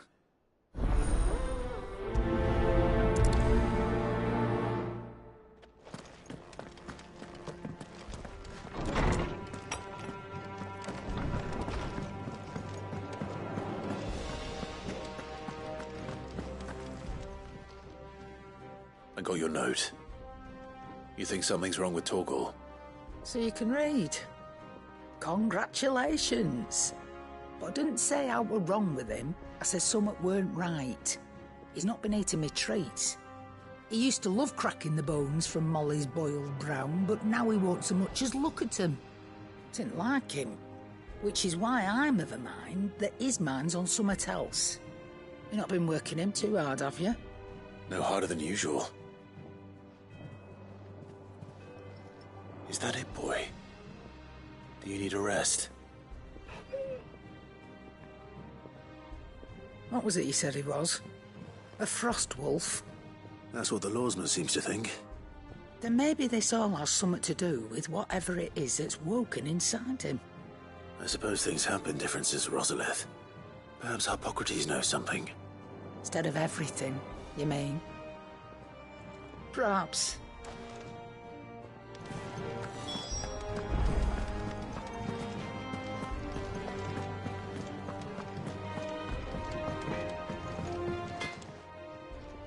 Blackthorn, do you have a moment?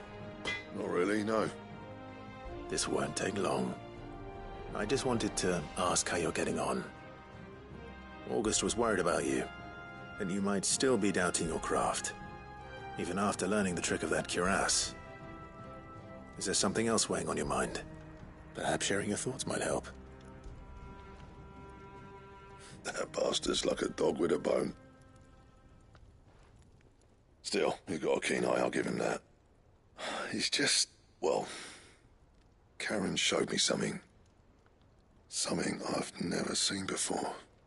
And that was? A sword. An odd-looking thing with a single-edged blade.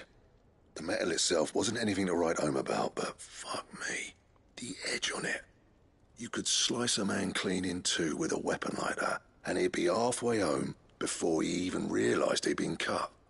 So that's what's troubling you? Nah, no. Not troubling me exactly. More distracting. Can't stop thinking, how do you get an edge that sharp? It's driving me mad. And if you knew how to do it, we could arm the curse breakers with even better blades. That's about the size of it, yeah. I'll see what I can find out. Sharper swords are always welcome. And we can't have our master blacksmith being distracted. You're a soft touch, you know that. But I can't say I'm not grateful for it. Good luck, eh? Thank you. Let's see what Karen knows about this sword.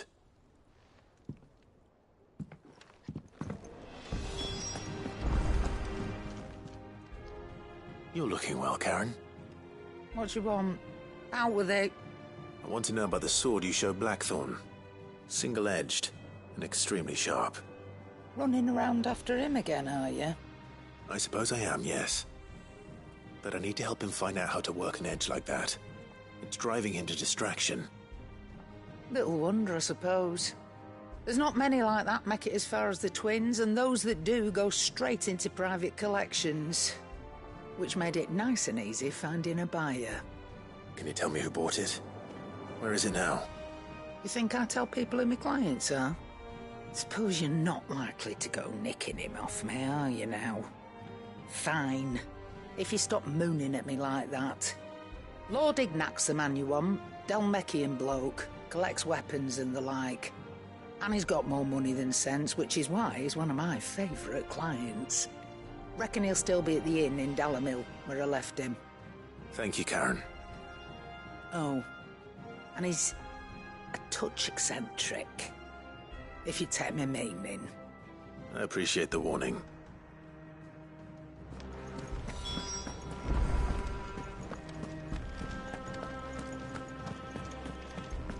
Ugh, I'm never drinking.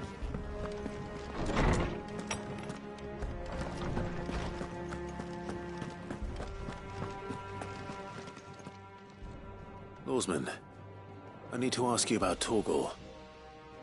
Something's not right with him. He isn't ill, is he?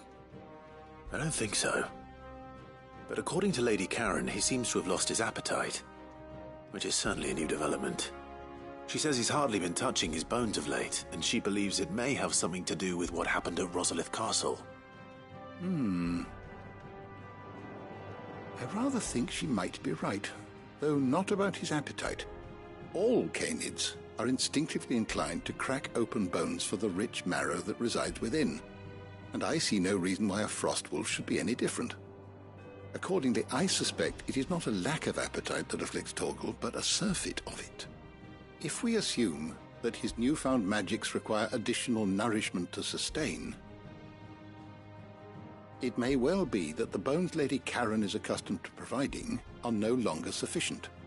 Frostwolves, after all, habitually prey upon far larger animals, whose bones may yield altogether different nutrients. As to where one might find a suitable substitute, some antelopes that graze the meadows of eastern Rosaria have been known to grow to a size more than double that of their lesser cousins.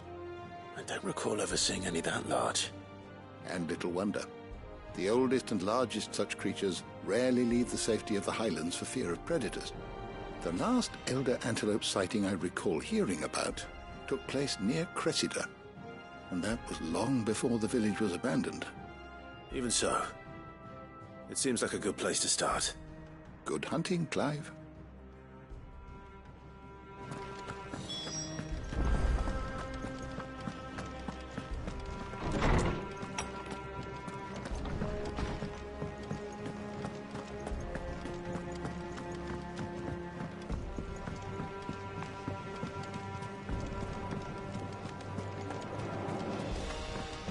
Is that the thing Tomes helped to do? Mid told me she was building a ship.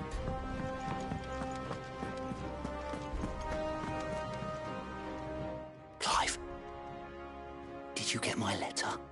That's why I'm here. Shh. Otto might be listening. Is this better? A little. Listen, I've some bad news. It turns out the Hideaway may be slightly behind in its payment to certain lenders, and it may be my fault. But I swear to the goddess, I thought I had the numbers square. Sadly, that square turned out to be more of a circle. Zero, you might say. I can straighten it out, I swear, but it's going to take some time, and I'm going to need help keeping it from Otto. Bit late for that, I'd say. There you are! What a surprise! So let me get this straight. You forget to pay our lenders what they're due, and instead of coming straight to me, you get Clive to come to you. And I hope he'll dig you out of the hole you've dug for yourself. Clive, the man in charge of the place you've been cheerfully trying to bankrupt. And you thought this was a cunning plan. Why? Well, who needs paying? Oh, just Martha. And the dame. And, well, Lady Karen. But only 500 talents. We owe 3 of our most trusted friends 5 million gil. Each. 5 million each. They lent us the bulk of the money we used to rebuild the Hideaway, you see, and, well, I must have made some sort of oversight. Those ledgers were my responsibility, and it was my decision to entrust them to you.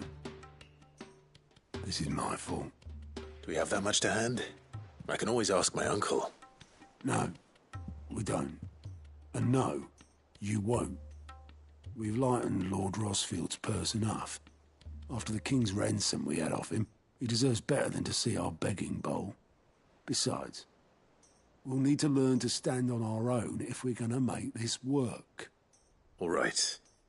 But that doesn't mean you have to shoulder the burden yourself. Is there anything I can do to help? There might be. How'd you fancy taking these to Martha and the dame? Rocks. Rocks, he says. Worth 1,000 talents apiece, these are. A little something Sid and I set aside for when times got lean.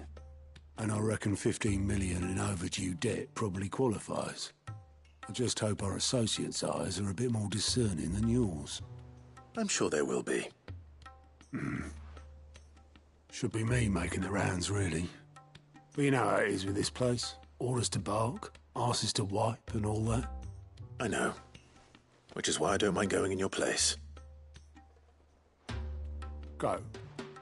Do you know why I only gave Master Clive here 2 star rubies? Because you'd rather Lady Karen killed me. Because I'd rather Lady Karen killed you.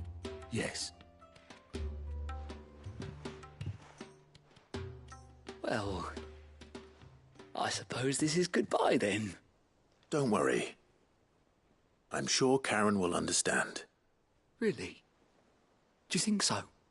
No, I don't.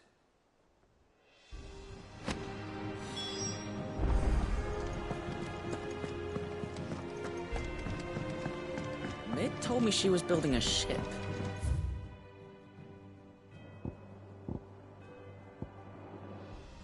Really? That's a ship. Let's sail it round the lake.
How are you feeling?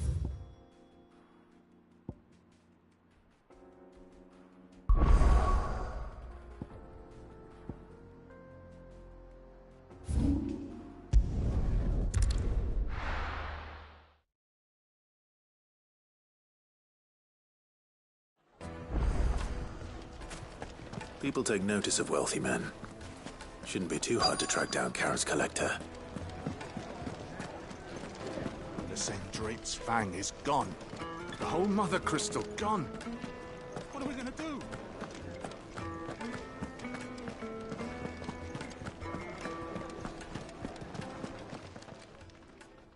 My reputation will be ruined! Ruined! Calm yourself, Lord Ignac, I beg of you, before you do yourself a mischief. Pardon the intrusion, but... Out! Get out! I paid for these rooms so I wouldn't be disturbed. Leave me be! Please, allow me to apologize. His lordship is going through a difficult time, and he's never been fond of guests arriving unannounced. Radim! Get rid of the filthy oaf this instant! Very good, Lord Ignac. Would you mind stepping outside for a moment?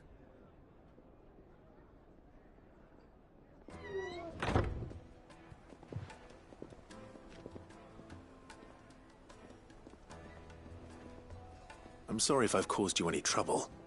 That? Oh, no. That's just how his lordship is. Though the morning's events have left him somewhat fractious. He has been dispossessed of his luggage, you see. The thieves also made away with a considerable amount of coin. Coin the innkeeper will soon be keen to collect. I don't suppose a certain blade was among the stolen items. A single-edged sword. It was purchased from a merchant friend of mine. Ah, you know Lady Karen. Yes, I'm afraid it was. Then I'll retrieve Lord Ignac's luggage. But I have one condition. You have but to state it. You are welcome to anything that is within my power to grant. I want an audience with Lord Ignac. A few minutes should be enough. Then I'll be on my way. A condition I would be a fool to refuse. Of course, you shall have your audience. I don't suppose you saw where the thieves went? I did not, no. Though some discreet inquiries made on his lordship's behalf mean that I know where you might find them. The bandit's bed. Every ill-gotten coin in Dalimil is said to pass through that disreputable corner of the Val Croix. And that's where I'm heading. I shall speak to Lord Ignac in your absence, and arrange for an audience upon your triumphant return. That will be very kind of you. Farewell, and best of luck.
Time to fight.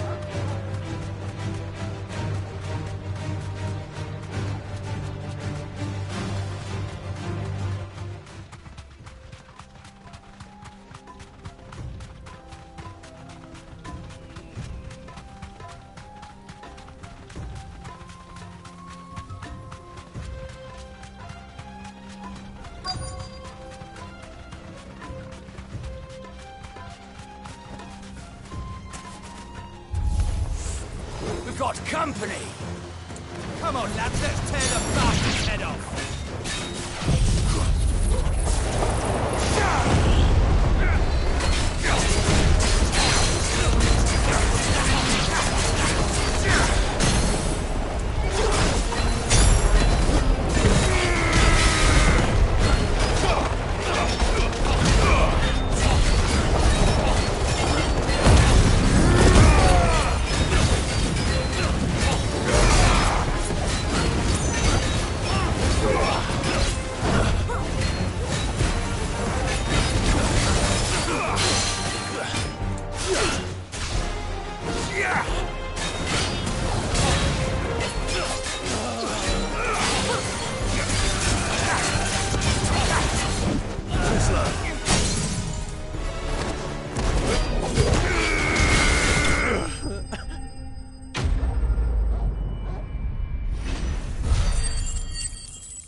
This must be Ignac's luggage. Nothing seems to be damaged. All right. Let's get it back to Dalamil.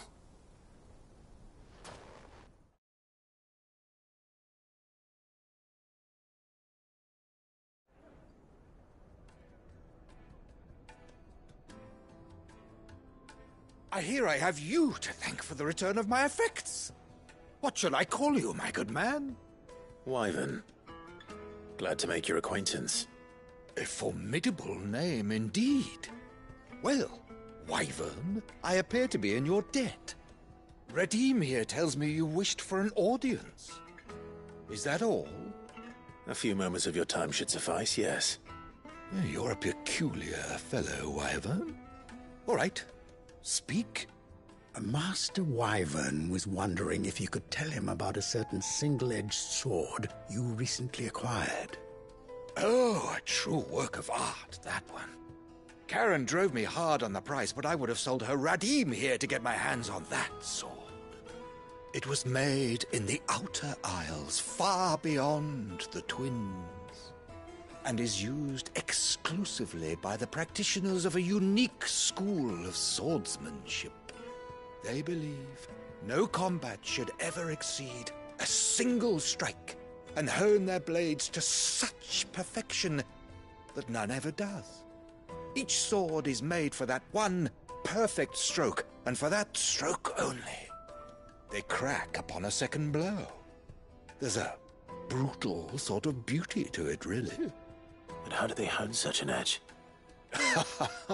Fine question.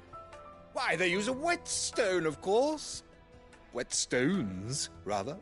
A whole array of them, ranging from the coarse to the fine. 10,000 licks with the sharpening stone, then 10,000 more. But it is the final stone which lends the blade its legendary sharpness. A mineral quite foreign to this great realm of ours. And that is the key. The secret ingredient. Wyvern, it occurs to me that my little lecture is hardly equal to services rendered. Take this, together with my regards. The very stone of which I spoke, far rarer among collectors than even the blade itself, and a far more fitting payment. Thank you. Pardon the intrusion, my lordship. However, it is long past time we prepared ourselves to depart. So it is. I am locked in bitter competition with a rival collector of curiosities. I am one step ahead of the unscrupulous scoundrel, but he is hard at my heels. And there are many other collectors out there. Too many to count, but only one do I consider my nemesis. Lord Byron Rosfield. And is a perennial thorn in my side. I can imagine. Farewell, Wyvern. May our paths cross again. Radim, we mustn't dawdle.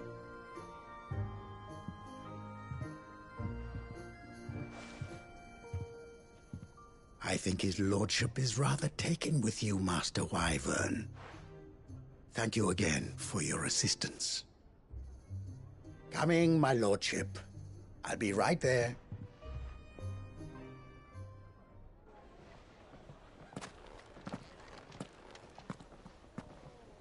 Trust Uncle Byron to find such an interesting rival.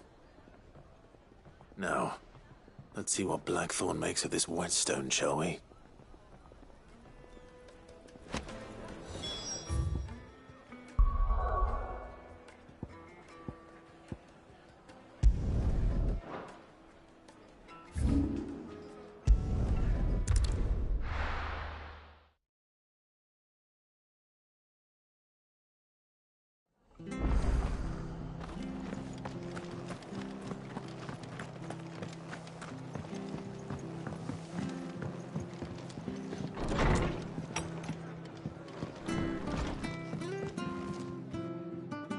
Clive, we weren't expecting you.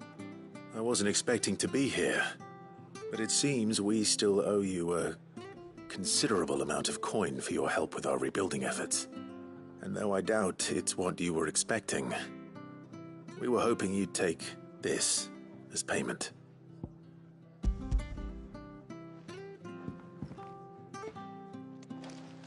A star ruby? I can't accept this. It's worth at least twice what you owe me. More if you can find yourself the right buyer. Think of the difference as interest. Interest? If word got out I charged that much, no one would ever borrow from me again. Anyway, why are you the one here asking me about this? I'd have expected Otto. Bit much sending the Lord Marquis out to settle your debts, isn't it? The old goat working himself to death again? Something like that. Most days I think he's the only reason the hideaway's still standing. Same as always, eh?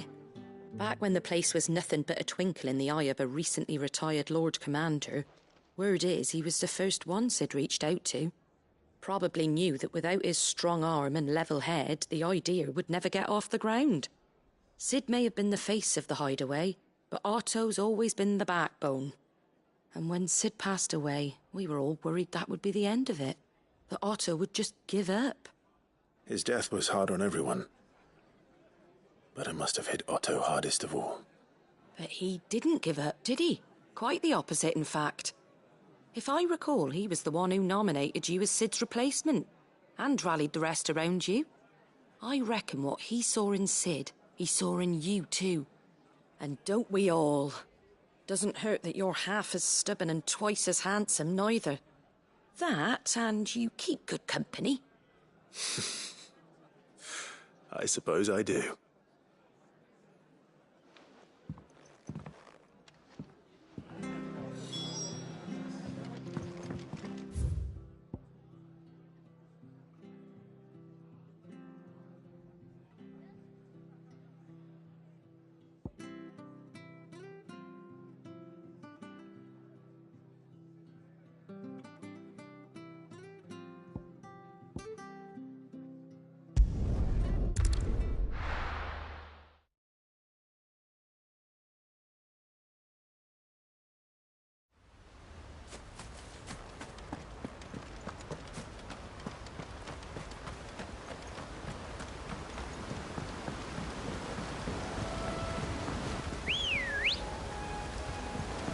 Come on.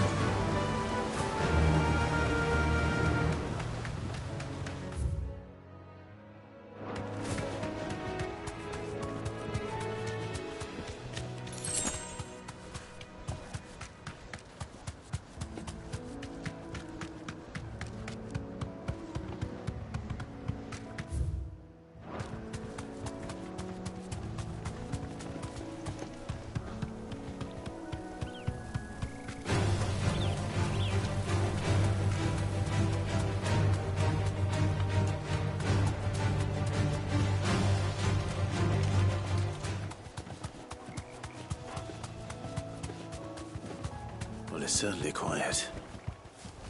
If I were a giant antelope, it would seem like just the place.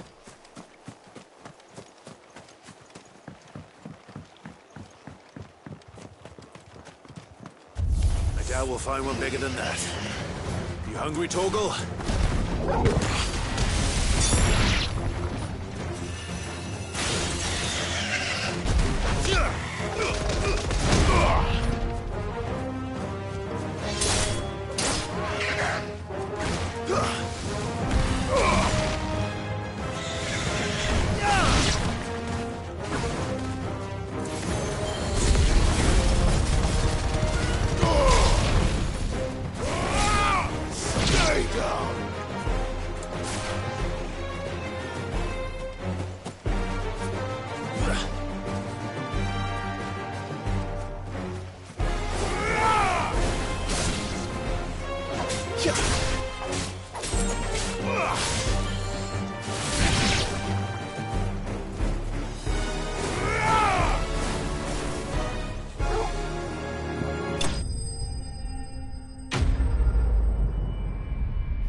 Now,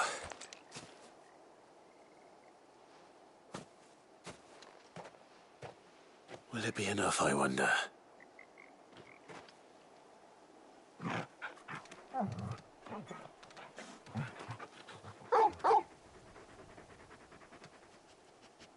I say that answers my question, which means we owe the lawsmen our thanks. You're just a big puppy, aren't you? A very big puppy.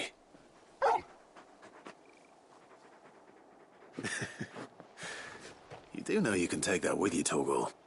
Lady Karen will be relieved to hear you've got your appetite back. Come on, boy.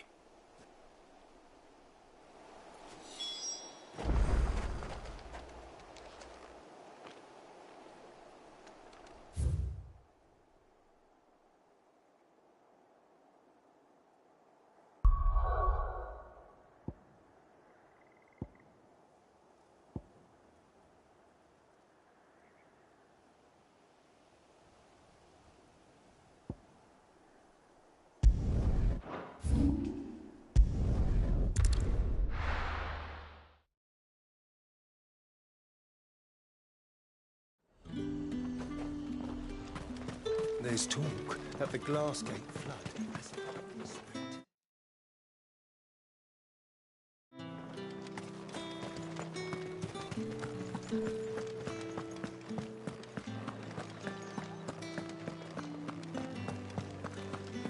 Did you hear? The gates to heaven. I want to see you again. What am I going to do without Sweetwater and Oil of Talc? Milady, I come bearing gifts. Gifts? Whatever is the occasion.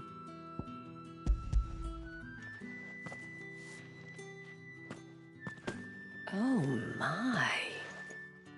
Clive, you really have outdone yourself. Otto asked me to give it to you. To settle the Hideaway's debt with the Veil.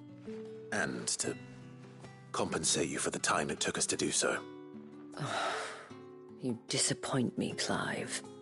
I thought you might finally be warming to me. Tell Otto he can keep his baubles. I tried to tell him as much the first time around. The man owes me nothing, nor does the Hideaway. My contribution to the restoration effort was made freely and willingly. It was the least I could do. You once told me Sid did you a kindness. I'd like to do the same. Please, accept it. For my sake. And for Otto's. For all of us. For all you've done. It is rather fetching, isn't it? Very well. Otto is lucky to have you, Clive. I doubt anything could ever replace his son. But you and the others at the Hideaway are the closest thing he has to family. Otto had a son. Long ago, yes. Sid told me Otto lost him when he was just a boy, and blamed himself for not being able to stop it. I don't know how it happened, whether there was anything he could have done, but it was clear that it weighed heavily on him. I didn't know. How could you have? I doubt anyone did. Besides Sid, I've never met a man more keen to bear his sorrows in stoic silence. An ill habit, given that both have always been surrounded by friends desperate to help them. I'm beginning to see that.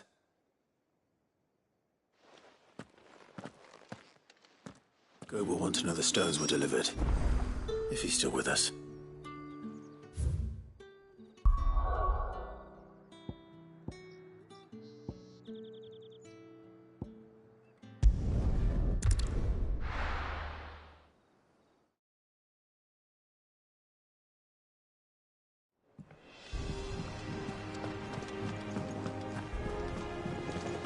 Is that the thing Tomes helped to build? Mid told me she was building a ship.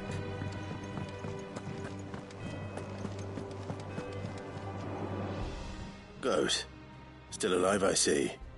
So Lady Karen accepted the ruby. Ah, about that. I tried my best, but she was just too stubborn to take it.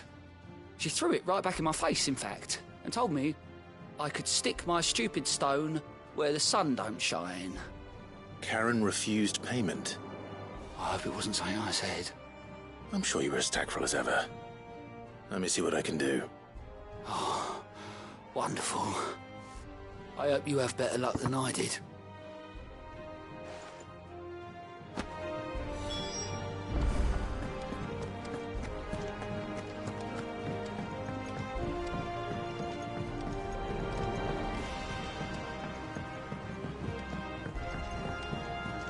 I don't know where Sid gets the energy.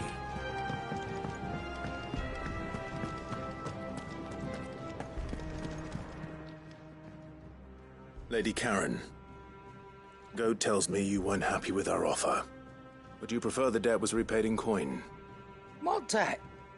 I don't recall lending any of you like me hard-earned gil. I may have tossed a talent or two in the Hideaway's coffers, but those were donations, and you can hardly call it charity if you go asking for it back. Of course not. But one good turn deserves another. And our circumstances have changed. Surely you wouldn't shun the gratitude of a pauper who happened to have become a prince. Oh, so you're a prince now, are you? Fine. But I'm selling it and taking what I'm owed, then you're getting the rest whether you like it or not.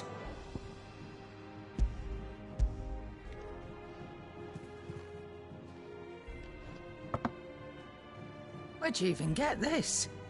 A decent trader might nab 1,000 talents for a star ruby. A canny one, meanwhile, might claim it were nicked from the belt of Sid the Outlaw himself and ask twice as much. Might be I already have a buyer in mind.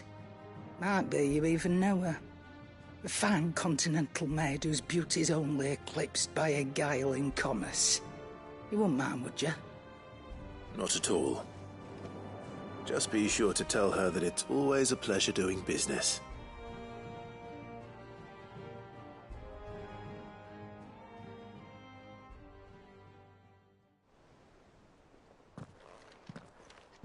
I hear you ended up delivering all 3 stones.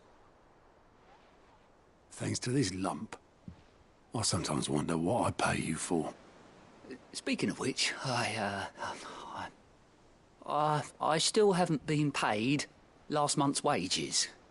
Oh, so you remember what's owed to you then? Get your ass behind that disc of yours and don't get up before those ledgers are square. Right away.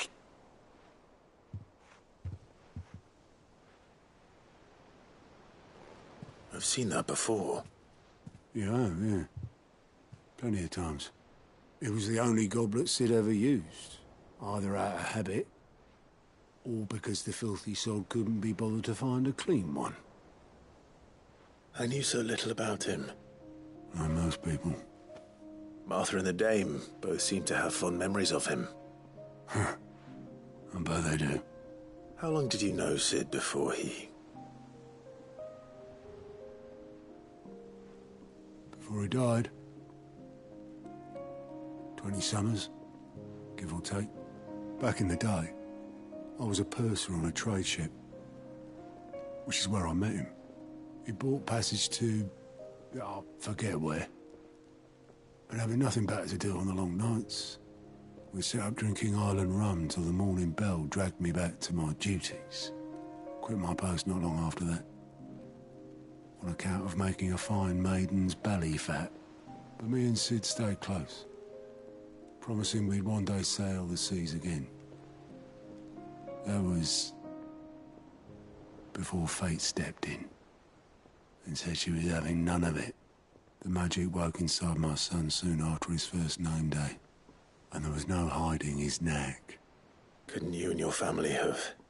My family were the ones who summoned the constable, wanted the monster taken away. I couldn't turn my back on him, forget what I felt, and I couldn't for the life of me understand how they could. Luckily, Sid was of the same mind as me. It was him who stood beside me when all I wanted was to tear the whole world down. Him who cried for me when I had no tears left of my own. Him who swore he'd do everything he could to stop it from happening again. And he was true to his word, too. Left the Royal Army once and for all. His ranks, his ribbons, gone. Just like that. Threw away everything he had. All to right a wrong that no one else had the courage to face. I knew then I'd follow that man to the ends of the earth.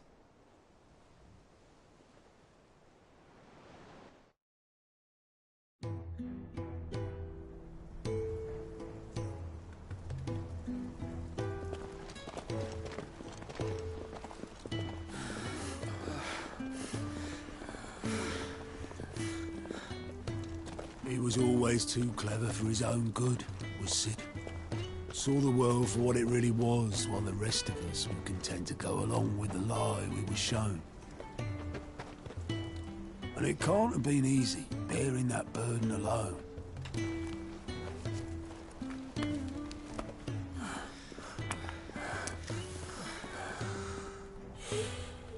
But he didn't let it stop him. He never lost faith in what he believed was right. And that gave us faith in him. Faith he'd steer us true. So I swore to myself that I'd always be right behind him, ready to catch the stubborn sod, if ever he should fall.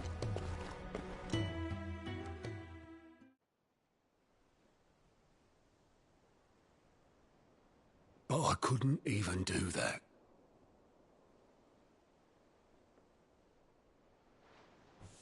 Ignore me. Just the ramblings of a tired old man.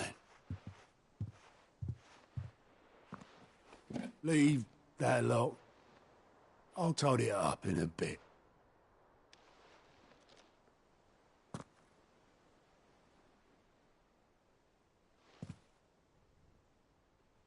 This is Sid's handwriting.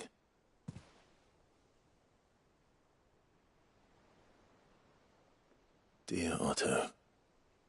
I may be drunk, but I wanted you to know this place would be fucked without you. Love you, you grumpy old sod.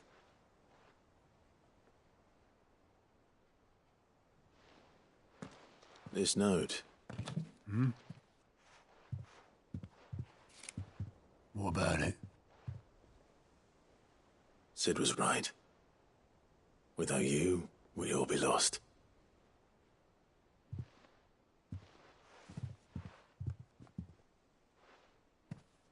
He should have bloody well said so then.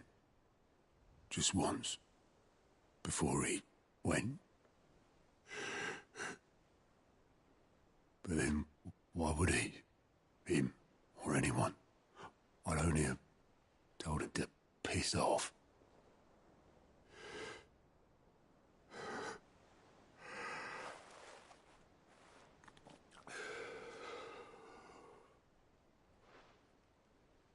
You're wrong, though. Both of you. It was never just me keeping the hideaway afloat. It was all of us. I just shoved people in the right direction. I barely seem to be able to do that anymore.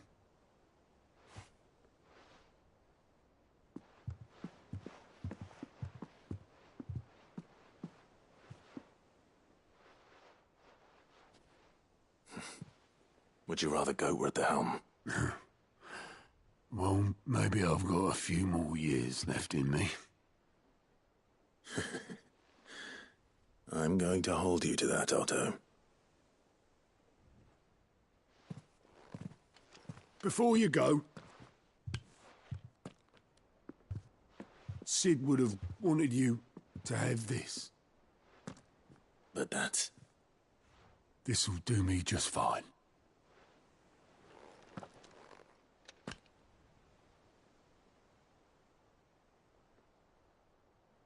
Thanks for the ray of sunshine. I'll see if I can't pay you back.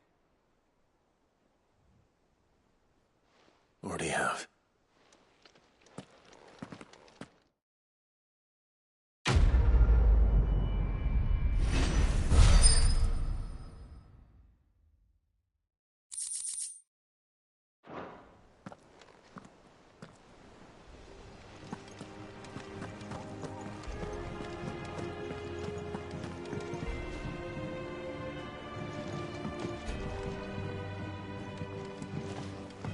It told me she was building a ship.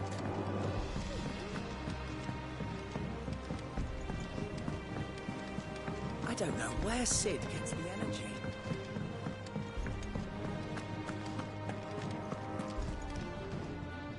I noticed you and Torgal had gone off somewhere. Take him for a walk, did you? You could say that.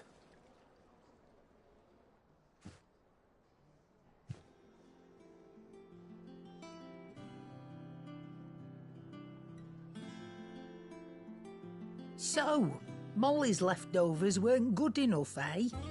That'll teach me for treating you like you're still a pup. All right, no need to shout.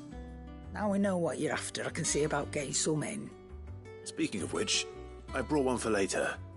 Can I leave it with you?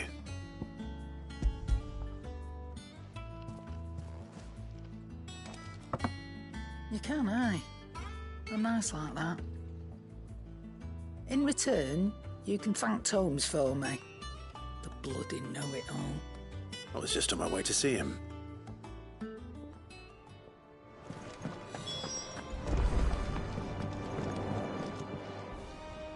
Sorry for the wait, but hopefully you'll agree it was worth it. You learned something about that sword, then?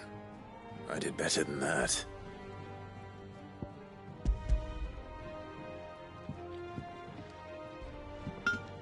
A whetstone? Yes. But not one you'll find anywhere in Valisthea.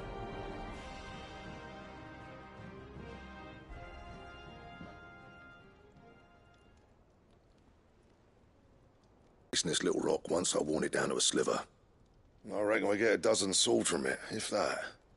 Swords that the curse breakers wouldn't know how to wield properly, and that would see them through a single fire piece.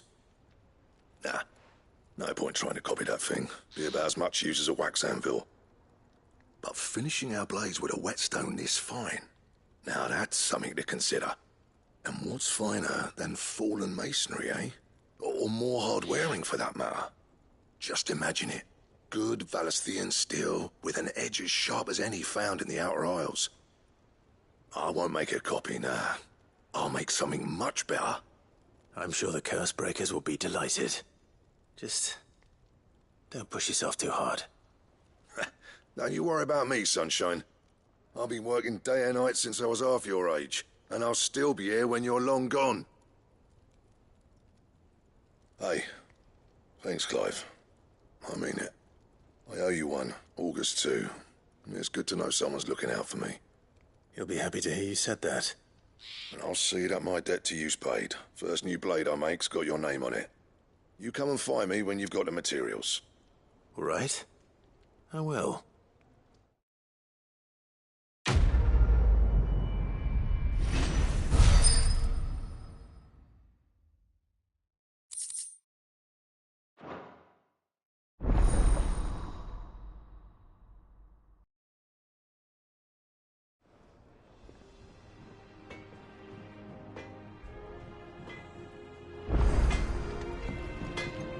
What do you need? So, what'll it be?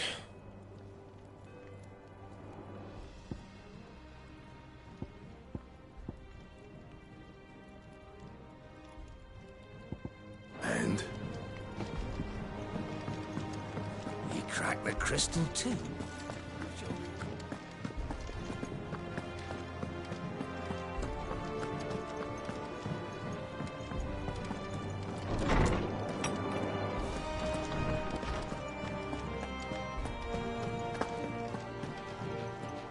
Ah, Clive.